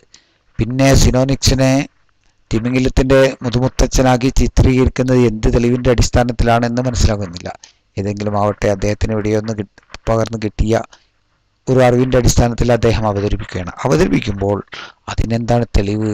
അല്ലെങ്കിൽ ഒരു മനുഷ്യൻ പടച്ചുണ്ടാക്കിയ ഒരു അസ്ഥികൂട മാതൃക കാണിച്ച് ഇത് ഒറിജിനൽ ഫോസിലാണെന്ന് പറയുന്ന രീതി, ഇതെല്ലാം കൃത്യമായി പറഞ്ഞാൽ അബദ്ധവും ചതിയുമാണെന്ന് പറയാതിരിക്കാൻ വയ്യ. ഇനിയുമുണ്ട് പ്രശ്നം. അദ്ദേഹത്തോട് ഞാൻ വളരെ വിനീതമായ ഭാഷയിൽ ചോദിക്കട്ടെ, നിങ്ങൾ അവതരിപ്പിച്ച 8ഓളം ഫോസിലുകൾ ഇതിൽ ഏതെങ്കിലും ഒന്നിൽ, അല്ലെങ്കിൽ നിങ്ങൾ അവതരിപ്പിച്ച ആ സൈറ്റിലുള്ള വ്യത്യസ്ത ജീവികൾ ഇതിലേതെങ്കിലും ഒരു ജീവിയുടെ പൂർണ്ണതലത്തിലുള്ള ഒരു പൂർണ്ണമായ ഫോസിൽ കിട്ടിയിട്ടുണ്ടോ? നേരത്തെ പറഞ്ഞൊരു വാല് കിട്ടിയില്ല, അത് അസ്ഥി ഇല്ലാത്തത് കൊണ്ട്, മാംസം മാത്രമായതുകൊണ്ട് അസ്ഥി ഫോസിലീകരിച്ചില്ല എന്ന്. അത് താങ്കളുടെ ഒരു അറിവില്ലായ്മയാണ്. അത് പോട്ടെ. ഈ സിനോനിക്സ് പോട്ടെ, ഏതെങ്കിലും ഒരു തിമിംഗല ജനുസിൽപ്പെട്ട ഈ നിങ്ങൾ അവതരിപ്പിച്ച ഏതെങ്കിലും ഒരു ഫോസിലിൻ്റെ പൂർണ്ണ രൂപം, ഒരു പൂർണ്ണ ഫോസിൽ ലഭ്യമായിട്ടുണ്ടോ എന്ന് ചോദിച്ചാൽ അതിന് താങ്കൾക്കുള്ള ഉത്തരം എന്തായിരിക്കും? ഉണ്ടെങ്കിൽ താങ്കൾ അത് ഇവിടെ അവതരിപ്പിക്കുമെന്ന് പ്രതീക്ഷിക്കുന്നു. പക്ഷേ താങ്കൾക്ക് അതിന് കഴിയില്ല എന്ന് എനിക്ക് ഉത്തമ വിശ്വാസമുണ്ട്. കാരണം അങ്ങനെ ഒരു സാധനമില്ല. കിട്ടിയിട്ടുണ്ട്, ചില ഫോസിലുകളൊക്കെ കിട്ടിയിട്ടുണ്ട്, പക്ഷെ അതൊന്നും പൂർണ്ണമല്ല. പൂർണ്ണമായ ഫോസിൽ തിമിംഗല പരിണാമത്തിൽ കിട്ടിയിട്ടുണ്ടെങ്കിൽ അവ പൂർണ്ണമായി അവതരിപ്പിക്കുക. നിങ്ങൾ പറഞ്ഞ പോലെ ഒരു ഫോസിലിൻ്റെ ഒരു വാല് മാത്രമല്ല കിട്ടാത്തത്, മിക്ക ഫോസിലുകളും പൂർണ്ണമായിട്ടല്ല കിട്ടിയിട്ടുള്ളത് എന്ന് വസ്തുതയാണെന്നതുള്ളൂ. താങ്കൾക്ക് മനസ്സിലാക്കാൻ കഴിഞ്ഞില്ല എങ്കിലും അത് വസ്തുതയല്ലാതായിരിക്കില്ല എന്ന് പറയാതിരിക്കാൻ നിർവാഹമില്ല. ഇനി അടുത്തൊരു വിഷയത്തിലേക്ക് പോകാം. അടുത്ത നോക്കൂ.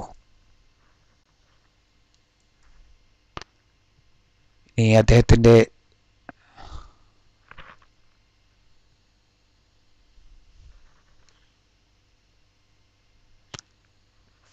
വീഡിയോയിൽ പറഞ്ഞ ഒരു പ്രശ്നമാണ് തിമിംഗലത്തിൻ്റെ ദഹന വ്യവസ്ഥ. തിമിംഗലങ്ങള് നമ്മൾ ചവച്ചരയ്ക്കുന്നത് പോലെ ചവച്ചരച്ചുകൊണ്ടല്ല ആഹാരം ഉള്ളിലാക്കുന്നത്. അത് വിഴുങ്ങുകയാണ്. അതായത് വായ തുറന്ന് വെച്ചിട്ട് മത്സ്യം കയറി കഴിഞ്ഞാൽ വായ അടച്ച് വെള്ളം ചീറ്റിപ്പോയി കിട്ടുന്ന മത്സ്യത്തിനെ അകത്തേക്ക് ഇട്ടിട്ട് അവിടെ അകത്തെ കല്ലുകളുണ്ട്, അത് വെച്ച് ഗ്രൈൻഡ് ചെയ്താണ്, കല്ലുകളുടെ സഹായത്തോടു കൂടി അത് ഗ്രൈൻഡ് ചെയ്യുന്നു എന്നാണ് എനിക്ക് മനസ്സിലാക്കാൻ സാധിച്ചിട്ടുള്ളത്.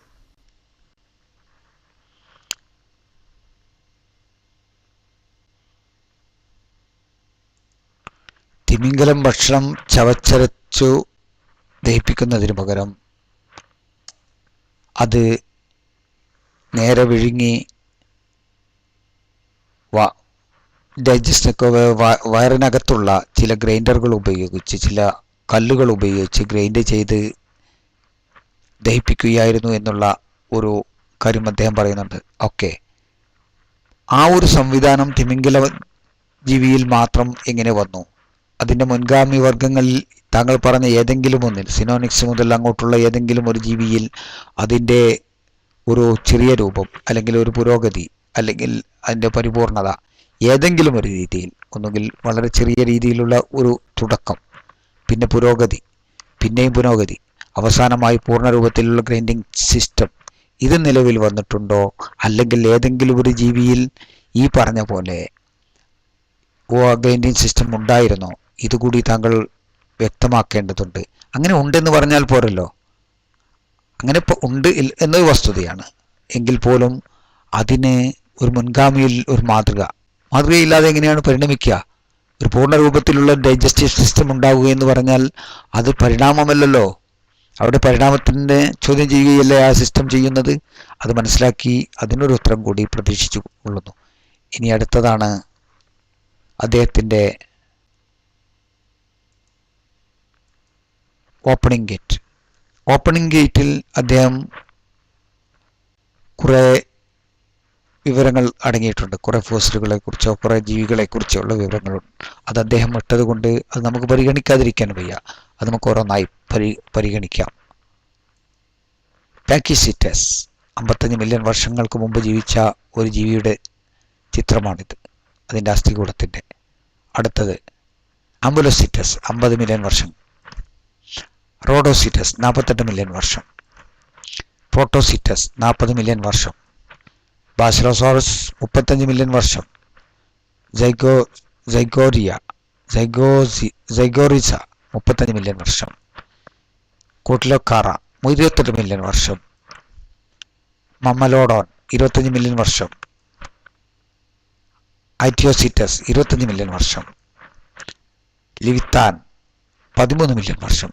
ഇങ്ങനെയുള്ള കാലഗണന നിങ്ങൾ കണ്ടു. ഇത് ഒരിക്കൽ കൂടി നമുക്കത് കാണാം.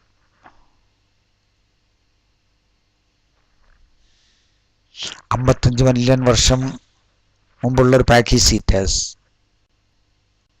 പരിണമിച്ച് പരിണമിച്ച് പരിണമിച്ച് പരിണമിച്ച് പരിണമിച്ച് പരിണമിച്ച് പിന്നെയും പരിണമിച്ച് പരിണമിച്ച് പരിണമിച്ച് 13 മില്യൺ വർഷങ്ങൾ കഴിഞ്ഞ കാലപരിധി എത്തിയപ്പോൾ ലെവിത്താൻ എന്ന ഒരു ജീവിയായി മാറി എന്ന ഒരു കഥ.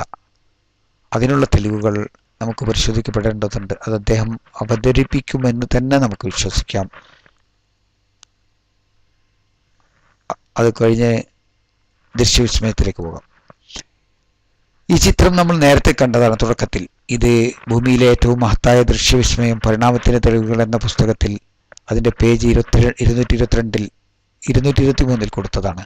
അതിൻ്റെ മുമ്പ് 222 പേജിൽ കൊടുത്ത ഒരു കാര്യം കൂടി കാണാം. അതേസമയം ഒരിക്കൽ വളരെ അപൂർവമായിരുന്ന തിമിംഗലത്തിന്റെ ഫോസിൽ രേഖ ഇന്ന് വിശ്വസനീയമായ രീതിയിൽ പൂർത്തീകരിക്കപ്പെട്ടിട്ടുണ്ട്. പാകിസ്ഥാനിൽ നിന്നും കണ്ടെത്തിയ പുതിയ ശേഖരമാണ് ഇതിന് സഹായകരമായത്. എന്നിരുന്നാലും തിമിംഗലത്തിന്റെ ഫോസിലുകളുടെ കാര്യം മുമ്പ് തന്നെ വിശദ പഠനത്തിന് പാത്രീഭവിച്ചിട്ടുണ്ട്. ഡൊണാൾഡ് പ്രോത്തറയുടെ evolution what fossils say and why it is മാറ്റേഴ്സും ഈയിടെ പ്രസിദ്ധീകരിക്കപ്പെട്ട ജെറി കോയന്റെ വൈ ഇവല്യൂഷൻ ഈസ് ട്രൂ തുടങ്ങിയ ഗ്രന്ഥങ്ങളും ഇതേ വിഷയം ആഴമേറിയ വിശകലനത്തിന് വിധേയമാക്കുന്നുണ്ട്. അതുകൊണ്ട് തന്നെ അത്തരം വിശദാംശങ്ങൾ ഇവിടെ പുനരവതരിപ്പിക്കാൻ ഉദ്ദേശിക്കുന്നില്ല.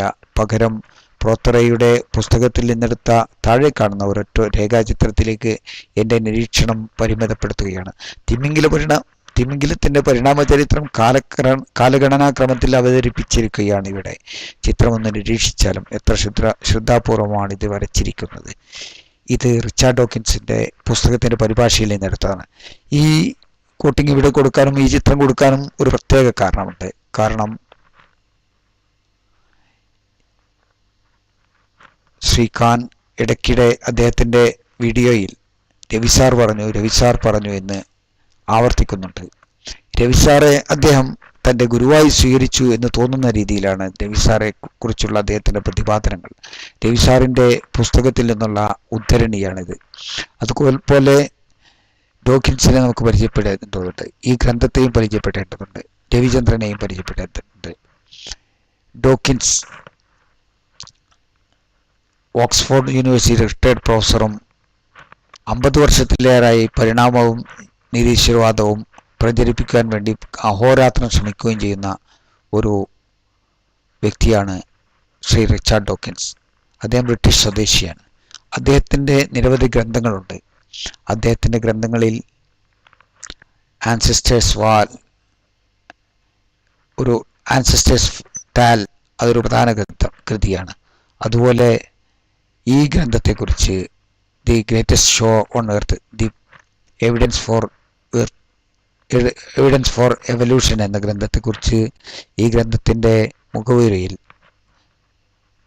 മിസ്റ്റർ രവിചന്ദ്രൻ പറഞ്ഞിട്ടുള്ളത് ഡോക്കിൻസിൻ്റെ ഏറ്റവും മഹത്തായ കൃതി എന്നാണ്. അദ്ദേഹം നിരവധി ഗ്രന്ഥങ്ങൾ എഴുതിയതിൽ നിന്ന് ഏറ്റവും പ്രധാനപ്പെട്ട കൃതിയായി രവിചന്ദ്രൻ തിരഞ്ഞെടുത്ത കൃതിയാണ് ഈ ഭൂമിയിലെ ഏറ്റവും മഹത്തായ ദൃശ്യവിസ്മയം. അപ്പോൾ ഇന്ന് നിലവിലുള്ള പരിണാമ ഗ്രന്ഥങ്ങളിൽ ഏറ്റവും മഹത്തായ ഗ്രന്ഥമായി നമുക്കിതിനെ പരിഗണിക്കേണ്ടിയിരിക്കുന്നു. അതിൽ പറഞ്ഞ കാര്യമാണിത്. അതുപോലെ ശ്രീ രവിചന്ദ്രൻ തിരുവനന്തപുരം യൂണിവേഴ്സിറ്റി കോളേജ് അധ്യാപകനായ അദ്ദേഹം 9ഓളം PGയുടെ ഉടമയാണ്. അതുപോലെ അദ്ദേഹം രവിചന്ദ്രൻ തന്നെ ഡോക്കിൻസിൻ്റെ ദി ഗോഡ് ഡെലൂഷൻ എന്ന പുസ്തകം മലയാളത്തിലേക്ക് അതിൻ്റെ ആശയ വിവർത്തനം ചെയ്ത ഒരു വ്യക്തി കൂടിയാണ്. ഒരു ആഖ്യാനമാണ് അതിൻ്റെ. രണ്ടാമതും മലയാളത്തിന് അദ്ദേഹത്തിൻ്റെ ഒരു യഥാർത്ഥ പരിഭാഷയും കിട്ടി. എന്ന് വെച്ചാൽ മലയാളത്തിന് ഡോക്കിൻസിനെ പരിചയപ്പെടുത്തിയ വ്യക്തിയാണ് രവിചന്ദ്രൻ. അതുപോലെ രവിചന്ദ്രൻ മറ്റു പല ഗ്രന്ഥങ്ങളും എഴുതിയിട്ടുണ്ട്.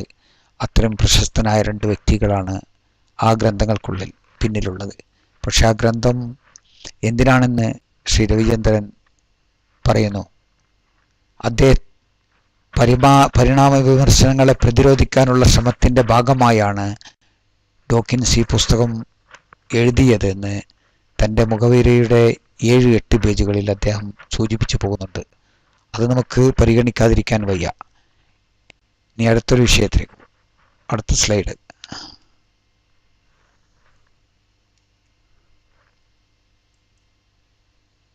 ജെറിക്കോയുടെ ആ രേഖാചിത്രമാണിത്. ഇതിലും ഒരു കാലഗണന കൃത്യമായിട്ട് കൊടുത്തിട്ടുണ്ട്. അത് നമുക്ക് കൃത്യമായി പരിശോധിക്കാം. ഇതാ ആ കാലഗണന.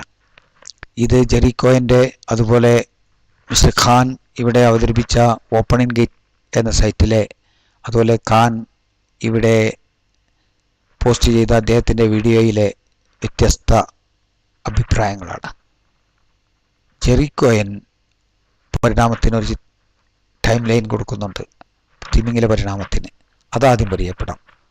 50 മില്യൺ വർഷങ്ങൾക്ക് മുമ്പ് ഒരു കരസസ്തനി, ആ കരസസ്തനിയായിരുന്നു അതിൻ്റെ മുൻഗാമി. 50 മില്യൺ എന്ന കണക്ക് മറക്കാതിരിക്കുക. 50 മില്യൺ വർഷം മുമ്പ് കരജീവിയായ ഒരു ജന്തു. 38 മില്യൺ വർഷം കഴിഞ്ഞപ്പോഴേക്ക് ഏകദേശം 12 മില്യൺ വർഷങ്ങൾ പിന്നിട്ടപ്പോൾ അത് പാക്കിസിറ്റസ് എന്ന ഒരു ജീവിയായി മാറി.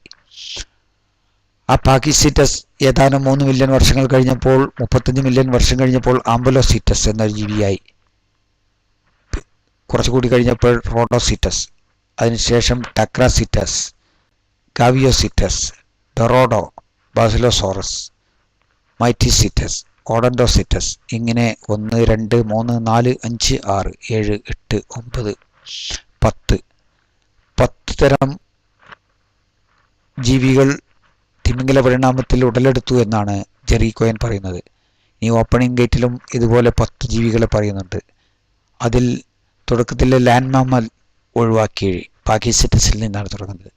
പാക്കിസിറ്റസ് 55 million, Ambulocetus 50 million, Rodhocetus 48 million, Protocetus 40 million, Basilosaurus 35 million, Zygorhiza 35 million, Cotylocara 28 million, Mammalodon 25 million, Aetiocetus 25 million, Leviathan 13 million. ഇനി മുഹമ്മദ് ഖാൻ്റെ ഇതിലേക്ക് പോകാം. സിനോനിക്സ് അതിന് കാലഗണനയില്ല. പാക്കിസീറ്റസ് 52 മില്യൺ, ആംബുലോസിറ്റസ് 50 മില്യൺ, പ്രോട്ടോസിറ്റസിനോ റോഡോസിറ്റസ്, ബാസിലോസറസ് ഇവൾക്ക് പ്രായമില്ല. ഓഡനോസിറ്റസ് ആൻഡ് ബോസിലോസോറസ് ഇവ രണ്ടും 35 മില്യൺ വർഷം. ഇനി നമുക്ക് പരിഗണിക്കേണ്ടത് ഇവ തമ്മിലുള്ള കാലഗണനയുള്ള വ്യത്യാസങ്ങളാണ്. കാണുക, ലാൻഡ് മമ്മൽ, ജെറിക്കോയുടെ ലാൻഡ് മമ്മൽ 50 മില്യൺ വർഷങ്ങൾക്ക് മുമ്പാണ് ഭൂമിയിൽ നിലവിൽ വന്നത്. പക്ഷേ ഓപ്പണിംഗ് ഗേറ്റുകാരന് ലാൻഡ് മമ്മലിൻ്റെ കഥ അറിയില്ല. അദ്ദേഹം അത് അവഗണിച്ചിരിക്കുകയോ, അത് അവഗണിക്കാമെന്ന് പരിഗണിക്കാം. പക്ഷേ മിസ്റ്റർ മുഹമ്മദ് ഖാൻ അത് പരിഗണിച്ചിട്ടുണ്ട്. സിനോനിക്സ് എന്ന ഒരു ജീവി. ഈ സിനോനിക്സിന് പ്രായപരിധി മിസ്റ്റർ മുഹമ്മദ് ഖാൻ കൊടുത്തിട്ടില്ല. അടുത്ത ഫോസിൽ എല്ലാവരും പറയുന്നത് പാക്കിസീറ്റസ് എന്ന ഒരു ഫോസിലിനാണ്. പാക്കിസീറ്റസ് പാകിസ്ഥാനിൽ നിന്ന് കണ്ടെത്തിയെന്ന് പറയപ്പെടുന്ന ഫോസിലിൻ്റെ അടിസ്ഥാനത്തിൽ ഉണ്ടാക്കിയതാണ്. പാക്കിസീറ്റസ് ജെറിക്കോയൻ 38 മില്യൺ വർഷം കൊടുത്തപ്പോൾ ഓപ്പണിംഗ് ഗേറ്റുകാരൻ കൊടുത്തത് 55 മില്യൺ വർഷമാണ്. അപ്പോൾ എത്ര വർഷമാണ്? 12 5 17 മില്യൺ വർഷങ്ങളുടെ വ്യത്യാസം. ഇവിടെ പരിഗണിക്കേണ്ട വസ്തുത, പാക്കിസീറ്റസിന് പക്ഷേ നമ്മുടെ മുഹമ്മദ് ഖാൻ കൊടുത്തിട്ടുള്ളത് 52 മില്യൺ ആണ്. 38 മില്യൺ വർഷം പാക്കിസീറ്റസിന് ജെറിക്കോയൻ കൊടുത്തപ്പോൾ അദ്ദേഹത്തിൻ്റെ അവസാനത്തെ ജീവി 21 മില്യൺ വർഷം ആണ് പ്രായമുള്ളത്.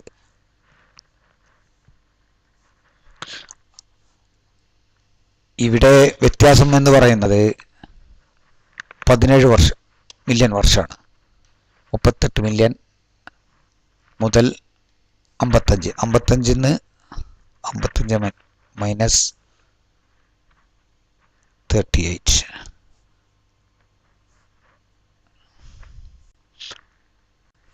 17 മില്യൺ വർഷത്തെ വ്യത്യാസമാണ് ഓപ്പണിംഗ് ഗേറ്റുകാരൻ്റെയും ജെറിക്കോയിൻ്റെയും കാലഗണനയിൽ കാണാനാവുന്നത്.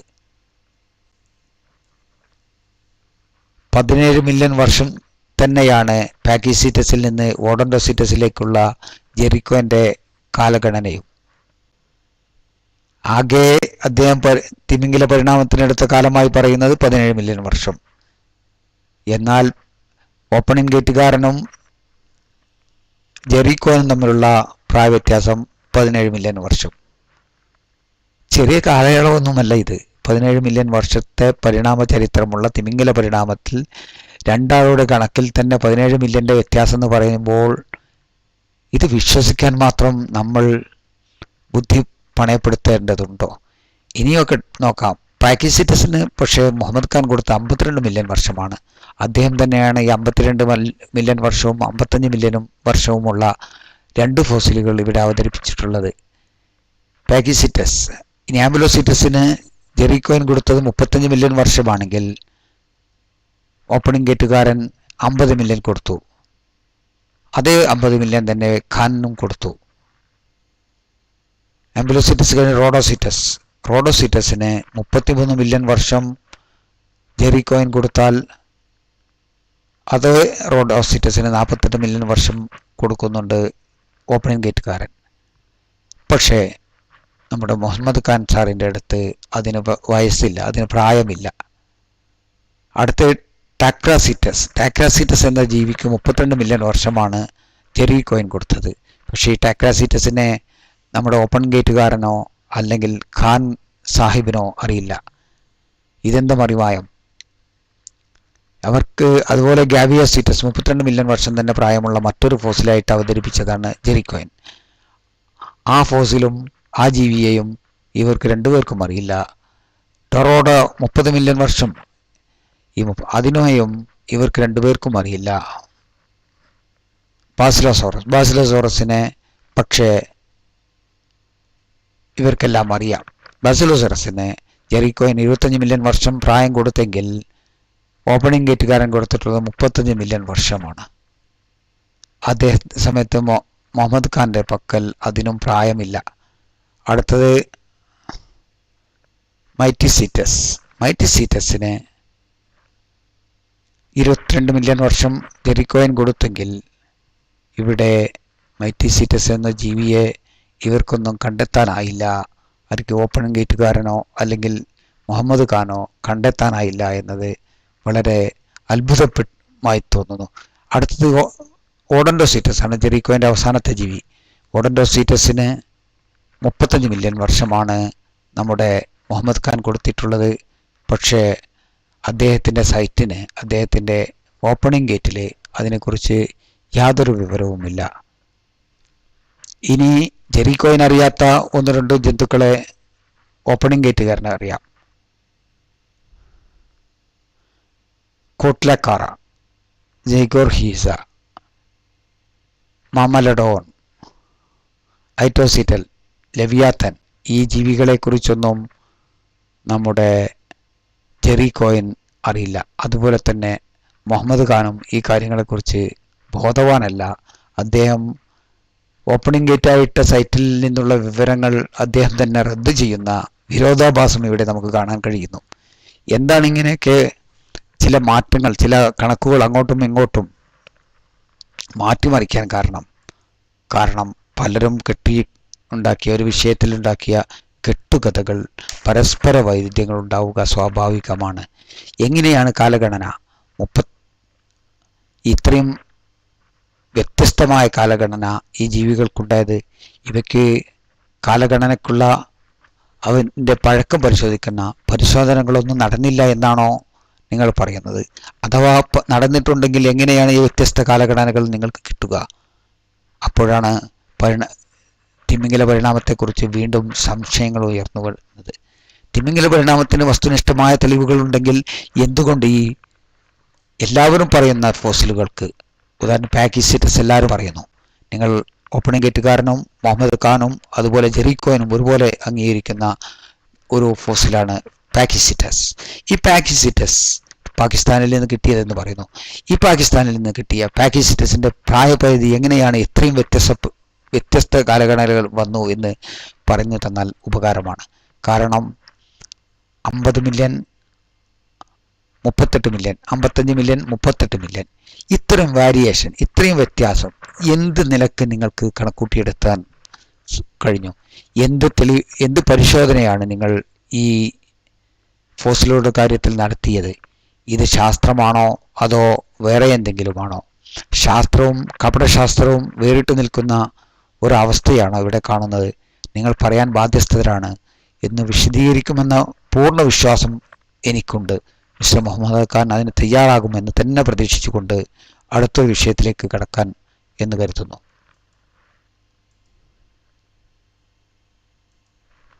പാലിയോ എൻവയറമെന്റൽ തെളിവുകൾ, പാലിയോ ബയോജിയോഗ്രാഫിക്കലായിട്ടുള്ള തെളിവുകൾ, പിന്നെ ക്രോണോളജിക്കൽ കാലാനുസൃതമായ ഓരോ ഫോസിലിന്റെയും കാലയളവ് വെച്ചുകൊണ്ട് നമുക്ക് തെളിവുകളിൽ നിന്ന് കിട്ടുന്ന ഓരോ ഫോസിലുകളും ഓരോ കാലയളവിനെ വിളിച്ചറിയിക്കുന്നതാണ്. ഏത് കാലഘട്ടമാണ്? കാംബ്രിയൻ വിസ്ഫോടനത്തിന് മുമ്പ്, കാംബ്രിയൻ കാലഘട്ടത്തിന് മുമ്പ് ഒരു മുയലിന്റെ ഫോസിൽ കിട്ടിക്കഴിഞ്ഞാൽ പരിണാമ സിദ്ധാന്തം അവിടെ വെച്ച് പാടെ തലയും. ഈ ക്രോണോളജിക്കൽ കലാനുസൃതമായ ഫോസിലുകളുടെ കണ്ടെത്തൽ എന്ന് പറയുന്നത് പരിണാമ സിദ്ധാന്തത്തെ അടിവരയിട്ട് ഉറപ്പിക്കുന്ന ഒരു സാധനം തന്നെയാണ്.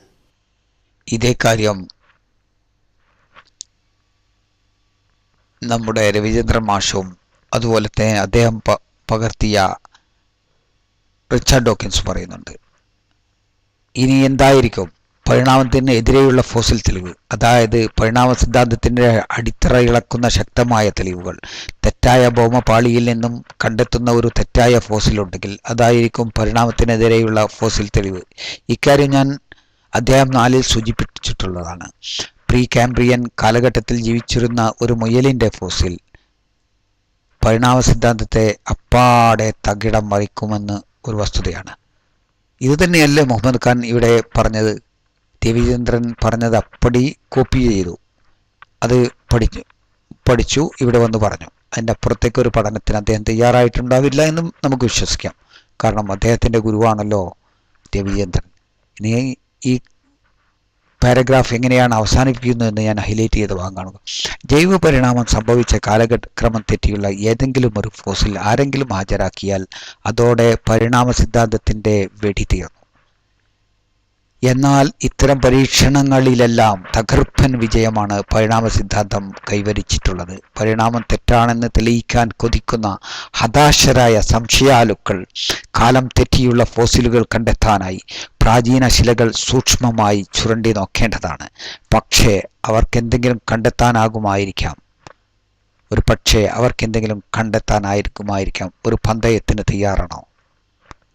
ഞാൻ ഏതായാലും പന്തയത്തിന് തയ്യാറല്ല. കാരണം അതിനുള്ള കഴിവൊന്നും എനിക്കില്ല.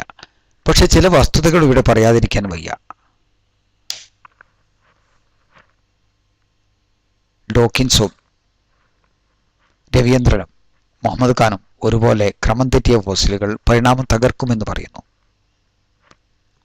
ഇനി ക്രമം തെറ്റിയ വല്ല ഫോസിലുകളും ലഭിച്ചാൽ പരിണാമത്തിൽ നിന്ന് പിന്മാറാൻ മിസ്റ്റർ മുഹമ്മദ് ഖാനോ മിസ്റ്റർ രവിചന്ദ്രനോ മിസ്റ്റർ റിച്ചാർഡ് ഡോക്കിൻസോ തയ്യാറാകുമോ? ഇല്ല. അവർ പുതിയ വ്യാഖ്യാനങ്ങളുമായി പുതിയ വ്യാഖ്യാന ഫാക്ടറികൾ സ്ഥാപിച്ച് അതിൽ നിന്ന് പുതിയ വ്യാഖ്യാന അപ്പങ്ങൾ ചുട്ടെടുത്ത് ഇവിടെ മാർക്കറ്റിലേക്ക് ഇറക്കുന്നത് നമുക്ക് കാണാം.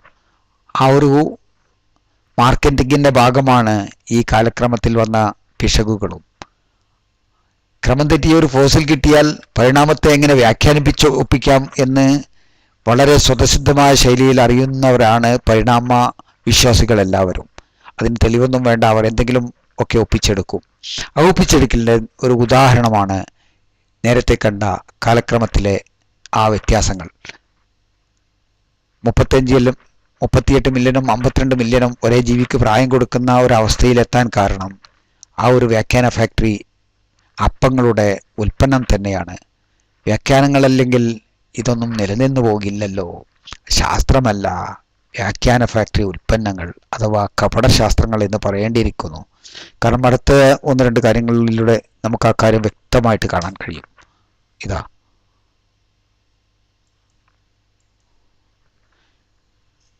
ഇതൊരു ഫോസിൽ കണ്ടെത്തിയതിൻ്റെ ചിത്രമാണ് അന്റാർട്ടിക്കയിൽ നിന്ന്.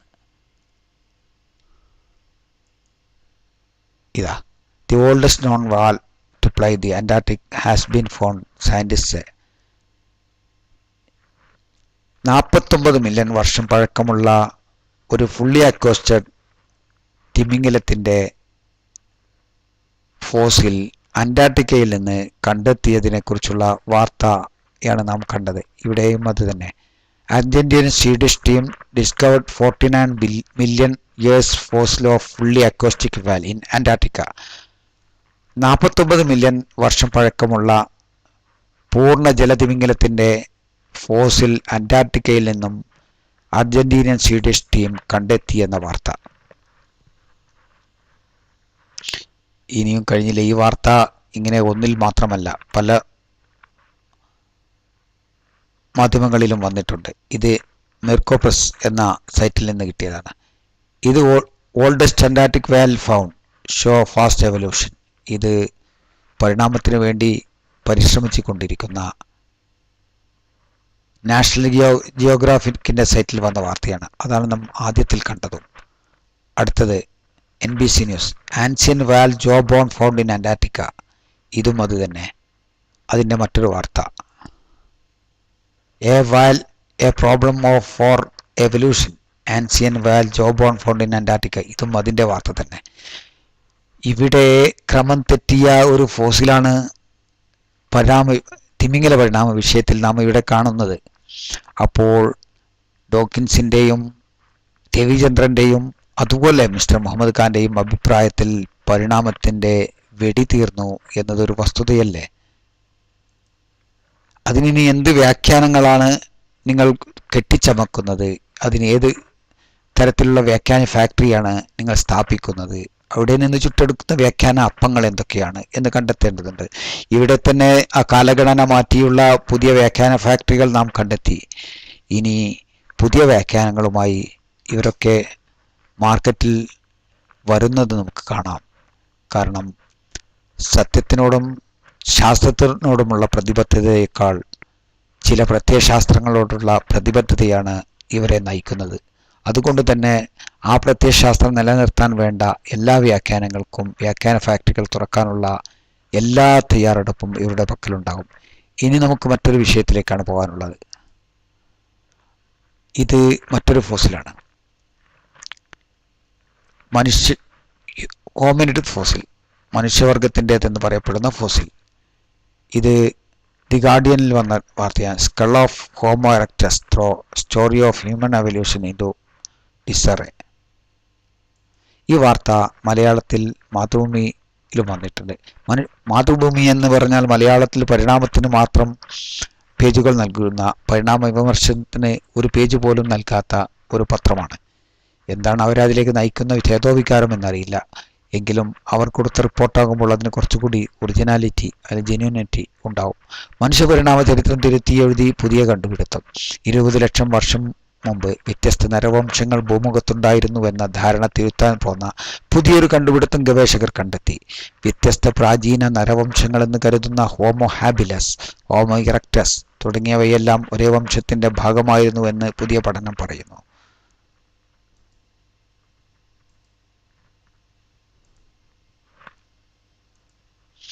ജോർജിയയിൽ നിന്ന് കണ്ടെടുത്ത 18 ലക്ഷം വർഷം പഴക്കമുള്ള തലയോട്ടിയെക്കുറിച്ച് 8 വർഷം പഠനം നടത്തിയ ഗവേഷകരാണ് നരവംശത്തിൻ്റെ പരിണാമ ചരിത്രം തിരുത്തി എഴുതാൻ പോന്ന പുതിയ നിഗമനത്തിലെത്തിയത്. ഇപ്പോഴത്തെ മനുഷ്യവർഗത്തിൽ ഓരോരുത്തരും മറ്റുള്ളവരിൽ നിന്നും വ്യത്യസ്തരാണല്ലോ. അതുപോലെ പ്രാചീന ഹോമിനിഡുകളും പരസ്പരം വ്യത്യസ്തരായിരുന്നു. അസ്ഥികളുടെ വലിപ്പ വ്യത്യാസം മൂലം ഓരോന്നും വ്യത്യസ്ത സ്പീഷീസുകളാണെന്ന് ഇന്ന് ശാസ്ത്രജ്ഞർ തെറ്റായി ധരിച്ചു, പുതിയ പഠനം പറയുന്നു.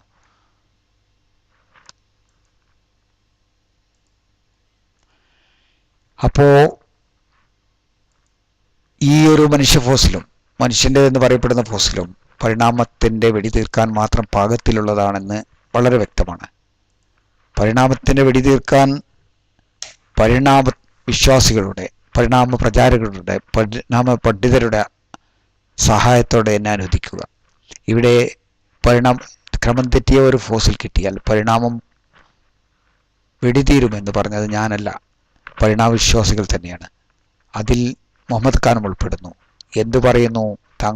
താങ്കൾ ഇനിയും പരിണാമത്തിൽ കടിച്ചു തൂങ്ങി അതിനെ വ്യാഖ്യാനിച്ചൊപ്പിക്കാൻ മുന്നോട്ട് വരുമോ?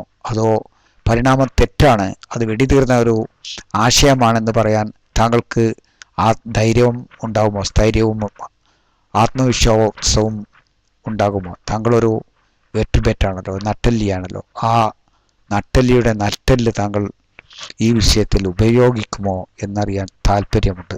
ഇനി മറ്റൊരു വിഷയം,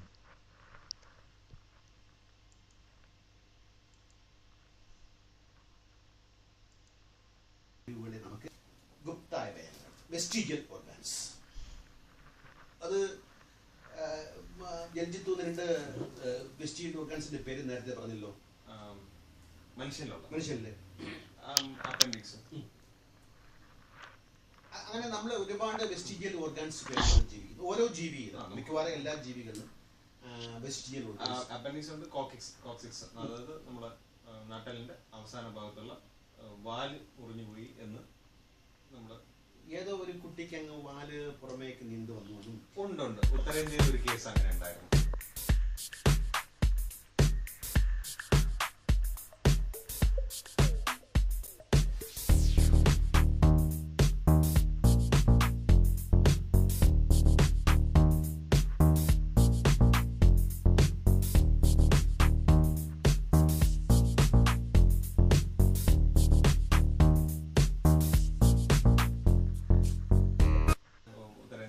എന്നിട്ട് ആളെ ഹനുമാന്റെ അവതാരമായിട്ട് പൂജിക്കുന്നുണ്ട്.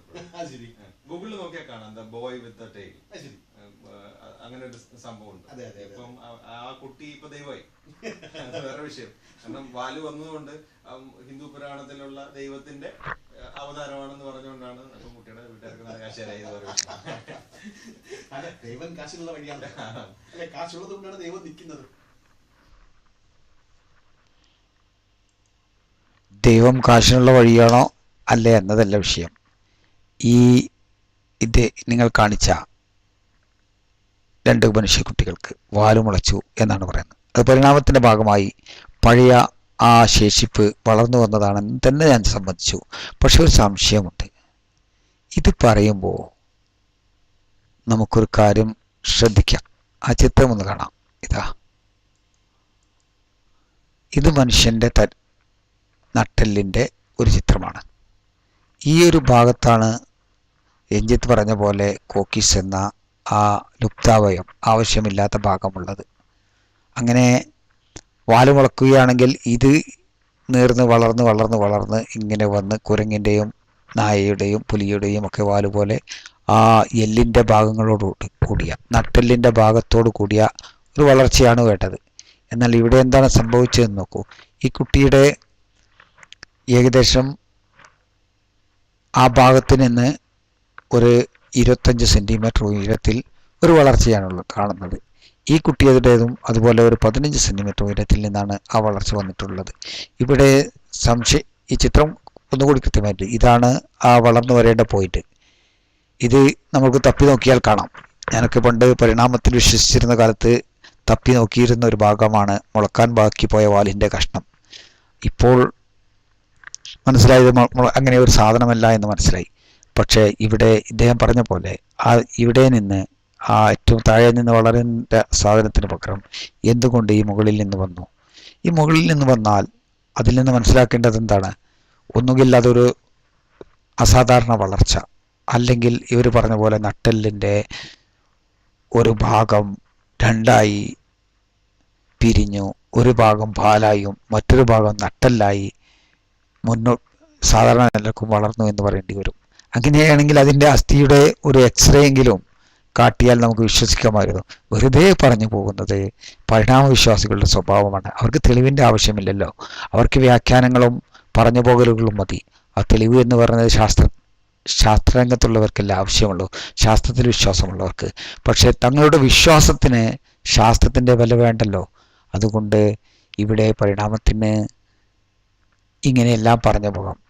ഇനി മാത്രമല്ല, ഇതിനേക്കാളും കഷ്ടപ്പെട്ട ഒരു കാര്യം, വളരെ വേദനാജനകമായ ഒരു കാര്യം അദ്ദേഹം പറയുന്നുണ്ട്. അത് കാണുക.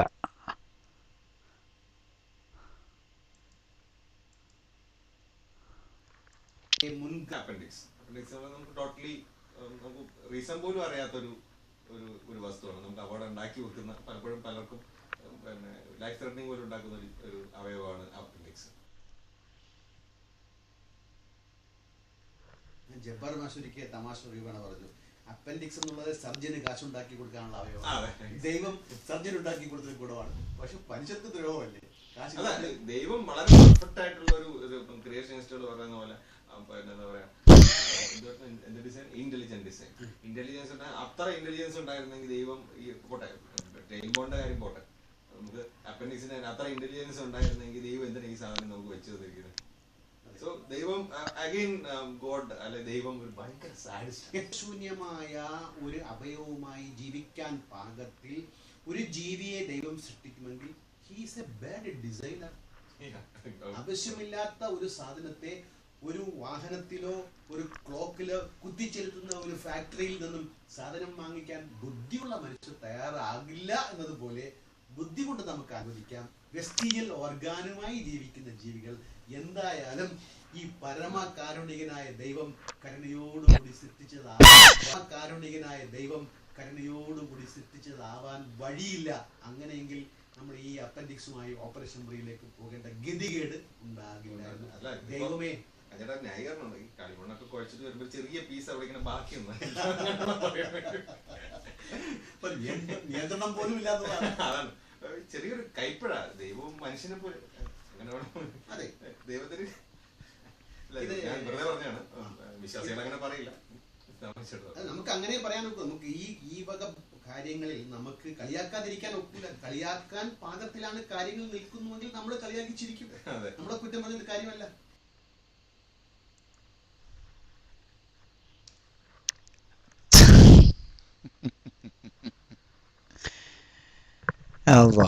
എന്താണ് അദ്ദേഹം പറഞ്ഞത്?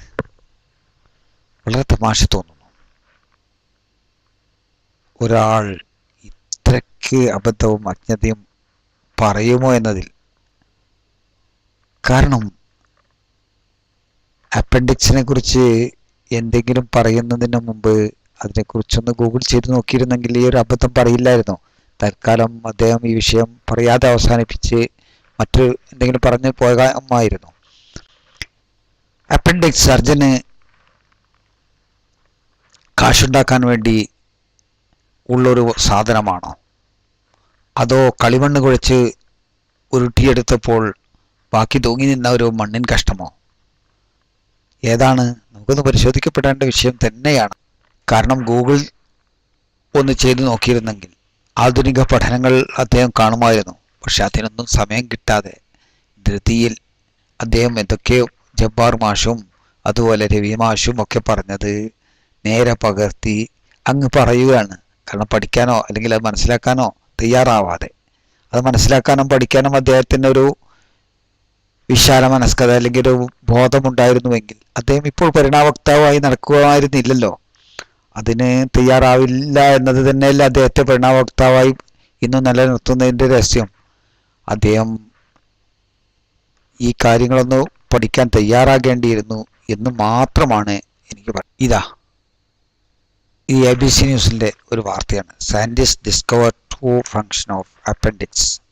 It has long been regard A potentially troublesome redundant organ, but American researchers say they have discovered the true function of appendix. അപ്പൻഡിക്സിന് അതിൻ്റെ ശരിയായ പ്രവർത്തനം എന്താണെന്ന് കണ്ടെത്തി എന്നാണ് പറയുന്നത്. ഇതിനു മുമ്പ് അതൊരു ലുപ്താവയവവും അല്ലെങ്കിൽ ആവശ്യമില്ലാത്തൊരു അവയവം എന്ന രീതിയിലായിരുന്നു പറയപ്പെട്ടിരുന്നത്. അത് പറയപ്പെടാൻ കാരണം പരിണാമത്തിൻ്റെ പ്രചരണത്തിൽ കുടുങ്ങിപ്പോയ ചില ശാസ്ത്രജ്ഞർ ആയിരുന്നു, അല്ലെങ്കിൽ പരിണാമ വക്താക്കളായിരുന്നു. പക്ഷേ സ്വതന്ത്രമായ പഠനം അത് തെറ്റാണെന്ന് തെളിയിച്ചു. Scientist have finally discover the function of the human appendix. വീണ്ടും പറയുന്നു അപ്പൻഡിക്സ്. ഇത് വിക്കിപീഡിയയിലെ ഒരു പേജാണ്. അപ്പൻഡിക്സിനെ കുറിച്ച് ഇതിൽ തന്നെ പറയുന്നത് കാണുക. Although it has been long accepted that the immune tissue surrounding the appendix and elsewhere in the gut, called gut-associated lymphoid tissues, carries out a number of important functions. Explanation were lacking for the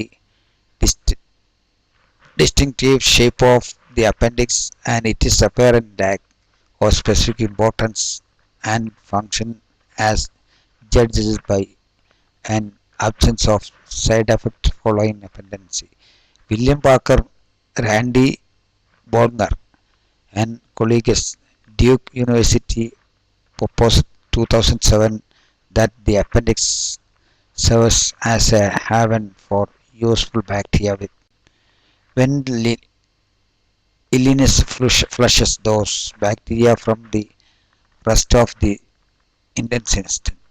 This proposal is based on a new understanding of how the immune system supports the growth of beneficial intestinal bacteria.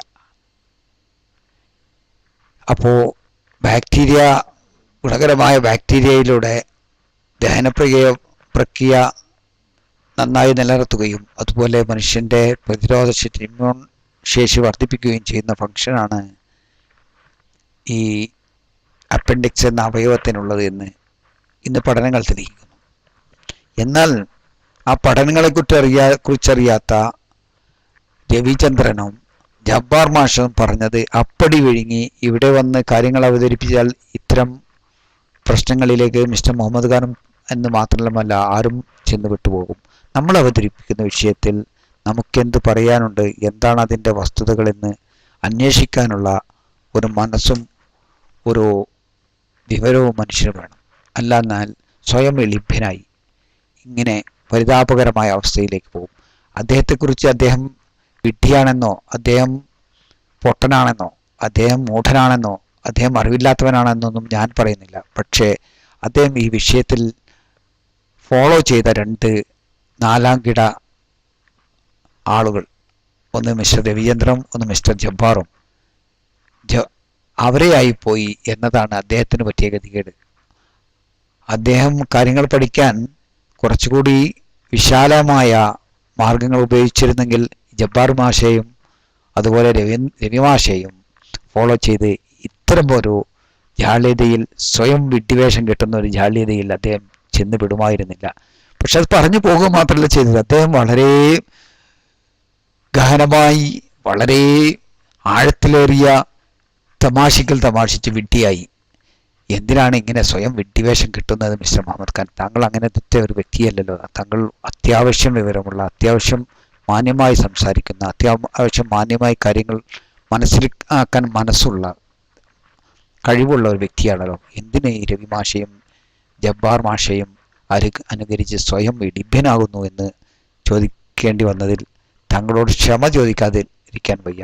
ഞാൻ ഒരിക്കലും താങ്കൾ വിവരമില്ലാത്തവനാണെന്ന് പറയുന്നുണ്ട്. താങ്കൾ എന്നെപ്പറ്റിയും നവാസിനെ പറ്റിയും പല പ്രാവശ്യം പറഞ്ഞ് ഞങ്ങൾക്ക് വിവരമില്ല സമ്മതിച്ചു. പക്ഷേ താങ്കൾ വിവരമുള്ളൊരു മനുഷ്യനാകുമ്പോൾ വിവരക്കേട് പറയുന്നത് തെറ്റല്ലേ? ആ ഒരു ബോധ്യമെങ്കിലും താങ്കൾ ഈ കാര്യങ്ങൾ അവതരിപ്പിക്കുന്നതിന് മുമ്പ് താങ്കൾക്കുണ്ടാകേണ്ടിയിരുന്നു. പക്ഷെ അതില്ലാതെ പോയതിൽ വളരെ ലജ്ജിക്കുന്നു. ഇനിയും ഇത്തരം സ്വയം വെളിപ്പിനാകുന്ന, സ്വയം വിഡ്ഢിവേഷം കിട്ടുന്ന വിവരങ്ങൾ മറ്റുള്ളവരെ കേൾക്കെ പറയരുത് എന്ന് മാത്രം വിനീതമായി അപേക്ഷിക്കുന്നു. ഇനിയും കഴിഞ്ഞില്ല. മറ്റൊരു വിഷയം,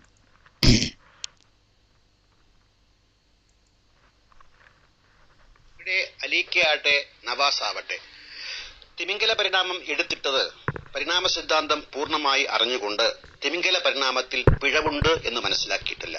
ആരോ എവിടെയോ എന്തോ പറഞ്ഞു കേട്ട ചെറി പിക്കിംഗ് ആണ് ഇവിടെ വന്നത്. അതാണ് പ്രശ്നം. പരിണാമ സിദ്ധാന്തം നടന്നിട്ടുണ്ടോ ഇല്ലേ എന്നാണ് യഥാർത്ഥത്തിൽ നവാസും അലീക്കയും സംവേദിക്കേണ്ടിയിരുന്നത്. അങ്ങനെയെങ്കിൽ നമുക്ക് അതിന്മേൽ ചർച്ച വളരെ നന്നായി തുടരാമായിരുന്നു. പക്ഷേ യഥാർത്ഥ കാര്യം വിട്ടിട്ട് പിടിവള്ളിയിൽ കയറി പിടിക്കുമ്പോൾ സംഭവിക്കാവുന്നതാണ് ഇവിടെ സംഭവിച്ചത്. എങ്കിലും കുഴപ്പമില്ല. നവാസുമായിട്ടും അലീക്കുമായിട്ടും പരിണാമ സിദ്ധാന്തത്തെ ഒരു തുറന്ന ചർച്ചയ്ക്ക് മുന്നോട്ട് കൊണ്ടുപോകാൻ ഞാൻ തയ്യാറാണ്. അലീക്ക തന്നെ അദ്ദേഹത്തിന്റെ വീഡിയോയിൽ എന്ത് ചെയ്യുമെന്ന് ഞാൻ കാണട്ടെ. അതിൽ അടിസ്ഥാനപരമായി പരിണാമ സിദ്ധാന്തത്തെ വിമർശിക്കുന്നതാണെങ്കിൽ ആദ്യം പരിണാമ സിദ്ധാന്തം എന്തെന്ന് മനസ്സിലാക്കിയിട്ട് വേണം വിമർശിക്കാനെന്നാണ് എന്റെ അപേക്ഷ. അദ്ദേഹം പറഞ്ഞ പോലെ ഗ്രൂപ്പിൽ പരിണാമത്തിലെ അടിസ്ഥാന വിഷയങ്ങളിലേക്ക് നമുക്ക് ചർച്ച കൊണ്ടുപോകേണ്ടതുണ്ട്. ഗ്രൂപ്പിൽ എന്ന് മാത്രമല്ല, ഇവിടെയും നമ്മൾ പരിണാമത്തിൻ്റെ അടിസ്ഥാന വിഷയത്തിലേക്ക് ചർച്ച കൊണ്ടുപോകേണ്ടതുണ്ട്. പക്ഷേ ഇവിടെ തൽക്കാലം അദ്ദേഹം അപ്ലോഡ് ചെയ്ത ഈ വീഡിയോയിലെ ഈ കാര്യങ്ങൾ ഞാൻ സൂചിപ്പിച്ച ഈ കാര്യങ്ങൾക്ക് വ്യക്തമായൊരു മറുപടി പ്രതീക്ഷിച്ച് അതിൻ്റെ ഒരു വ്യക്തത വന്ന ശേഷം നമുക്ക് പരിണാമത്തിൻ്റെ അടിസ്ഥാന വിഷയത്തിലേക്ക്, പരിണാമം തുടങ്ങുന്നത് എങ്ങനെ, അതിന് മുമ്പ് എങ്ങനെയായിരുന്നു, ആ വിഷയത്തിലേക്ക് നമുക്ക് ചർച്ച മുന്നോട്ട് കൊണ്ടുപോകാം എന്നാണ് കരുതുന്നത്. തൽക്കാലം ഈ വിഷയം അവസാനിക്കട്ടെ. അതിനുശേഷം അതുപോലെ തന്നെ അദ്ദേഹം പറഞ്ഞ വിഷയങ്ങളിൽ 1-2 കാര്യങ്ങൾ കൂടി ബാക്കി കിടക്കുന്നുണ്ട്. ഒന്ന്, ഭ്രൂണശാസ്ത്രത്തിൽ അദ്ദേഹം പറഞ്ഞതിലുള്ള അബദ്ധങ്ങൾ അത് സൂചിപ്പിക്കേണ്ടതുണ്ട്. അതുപോലെ റിച്ചാർഡ് ലെൻസ്കിയുടെ ബാക്ടീരിയ പരീക്ഷണം പരിണാമത്തിന് തെളിവോ അതോ പരിണാമ സിദ്ധാന്തത്തെ അല്ലെങ്കിൽ പരിണാമ വ്യാഖ്യാനങ്ങളെ നിരാകരിക്കുന്നു, അതുകൂടി പരിഗണിക്കേണ്ടതുണ്ട്. അത് വളരെ വിശദമായി ഏകദേശം കുറച്ച് സമയമെടുത്ത് പറയേണ്ട കാര്യമാണ്. അതും നമുക്കിവിടെ ചർച്ച ചെയ്യേണ്ടതുണ്ട്. അതേതായാലും ഈ വിഷയം ഒന്ന് ചർച്ച ചെയ്തിട്ട് ആകാമെന്ന് കരുതാൻ കാരണം ഇപ്പോൾ തന്നെ 1.5 മണിക്കൂറോളം സമയമായി. ഇനിയും നീട്ടിക്കൊണ്ടുപോകുന്നത് നല്ലതല്ല, അതുകൊണ്ടാണ്. അതുപോലെ ഫോസിലീകരണത്തിൽ അദ്ദേഹം പറഞ്ഞ ചില വിഡിത്തങ്ങൾ അതും നമുക്ക് പരിഗണിക്കേണ്ടതുണ്ട്. ജനിതകവും നമുക്ക് പരിഗണിക്കേണ്ടതുണ്ട്. ആ വിഷയങ്ങൾ നമുക്ക് ചർച്ച ചെയ്ത ശേഷം അദ്ദേഹം പറഞ്ഞ പോലെ പരിണാമത്തിൻ്റെ അടിസ്ഥാന പ്രശ്നം, പരിണാമം നടന്നോ, അതിനെന്ത് സാധ്യത, ഈ വിഷയം നമുക്ക് ശക്തമായി പഠിക്കേണ്ടതുണ്ട്. ഞങ്ങൾക്ക് അറിവുണ്ടോ ഇല്ലേ എന്നല്ല, പക്ഷേ അറിവുണ്ടെങ്കിലും ഇല്ലെങ്കിലും ആ വിഷയം ഒരു ശാസ്ത്രകുതുകി എന്ന നിലക്ക് പഠിക്കേണ്ടതുണ്ട്. അവസാനമായി ഒരു കാര്യം കൂടി പറയാം. ഞാൻ ആദ്യമേ വാട്സപ്പ് ഗ്രൂപ്പിൽ പറഞ്ഞതാണ്, പരിണാമം ശാസ്ത്രീയമായി തെളിയിക്കപ്പെട്ടാൽ ആ തെളിയിക്കപ്പെട്ട സത്യം സ്വീകരിക്കാൻ എല്ലാവരേക്കാളും മിസ്റ്റർ മുഹമ്മദ് ഖാനേക്കാളും മിസ്റ്റർ രവീന്ദ്രനേക്കാളും മിസ്റ്റർ റിച്ചാർഡ് ഡോക്കിൻസിനേക്കാളും മിസ്റ്റർ ജബ്രാഹിം മാഷേക്കാളും മുമ്പിൽ ഞാനുണ്ടാകും. കാരണം ശാസ്ത്രത്തിൽ അത്രയും വിശ്വാസം എനിക്കുണ്ട്. പക്ഷെ ശാസ്ത്രത്തിൻ്റെ പേരിലുള്ള കപടശാസ്ത്ര പ്രചരണങ്ങളെ, വ്യാഖ്യാന വൈവിധ്യങ്ങളെ ശാസ്ത്രമായി അംഗീകരിക്കാൻ തൽക്കാലം എനിക്ക് ബുദ്ധിമുട്ടുണ്ട് എന്ന് പറയാതിരിക്കാൻ നിർവാഹമില്ല. അതുകൊണ്ട് പരിണാമം അതിൻ്റെ അടിയിലേക്കിറങ്ങി പഠിക്കാം. അതിനു മുമ്പ് പരിണാമത്തിനുള്ള തെളിവുകൾ എന്തെങ്കിലും ഉണ്ടെങ്കിൽ അത് അവതരിപ്പിക്കുക, അത് സ്വീകരിക്കാൻ എന്നും മുന്നിൽ ഞാൻ ഉണ്ടാകുമെന്ന് മാത്രം പറഞ്ഞുകൊണ്ട് തൽക്കാലം നിർത്താൻ ആഗ്രഹിക്കുകയാണ്. എന്നെ ബന്ധപ്പെടാനുള്ള ഒരു വിവരം ഇവിടെ നൽകാം. എൻ്റെ പേര് അലി ചെമ്മാട്. എൻ്റെ ഇമെയിൽ ID alichemmad@gmail.com. എൻ്റെ വാട്സപ്പ് നമ്പർ 9495183332. എൻ്റെ മൊബൈൽ നമ്പർ ഒന്നത് തന്നെ 9495183332. മറ്റൊരു നമ്പർ 8129 844 663 9495193332 8129844663. എനിക്കൊരു ബ്ലോഗുണ്ട്, alichemmad.blogspot.in. ഇന്ന എക്സില്ല കേട്ടോ, alichemmad.blogspot.in. ഈ വിഷയത്തിൽ എന്തെങ്കിലും അഭിപ്രായ വ്യത്യാസമുണ്ടെങ്കിൽ നേരിട്ടോ അല്ലെങ്കിൽ ഗ്രൂപ്പിലോ ബന്ധപ്പെടുമെന്ന പ്രതീക്ഷയോടെ തൽക്കാലം വിട പറയുന്നു. നന്ദി. ജയ് ഹിന്ദ്.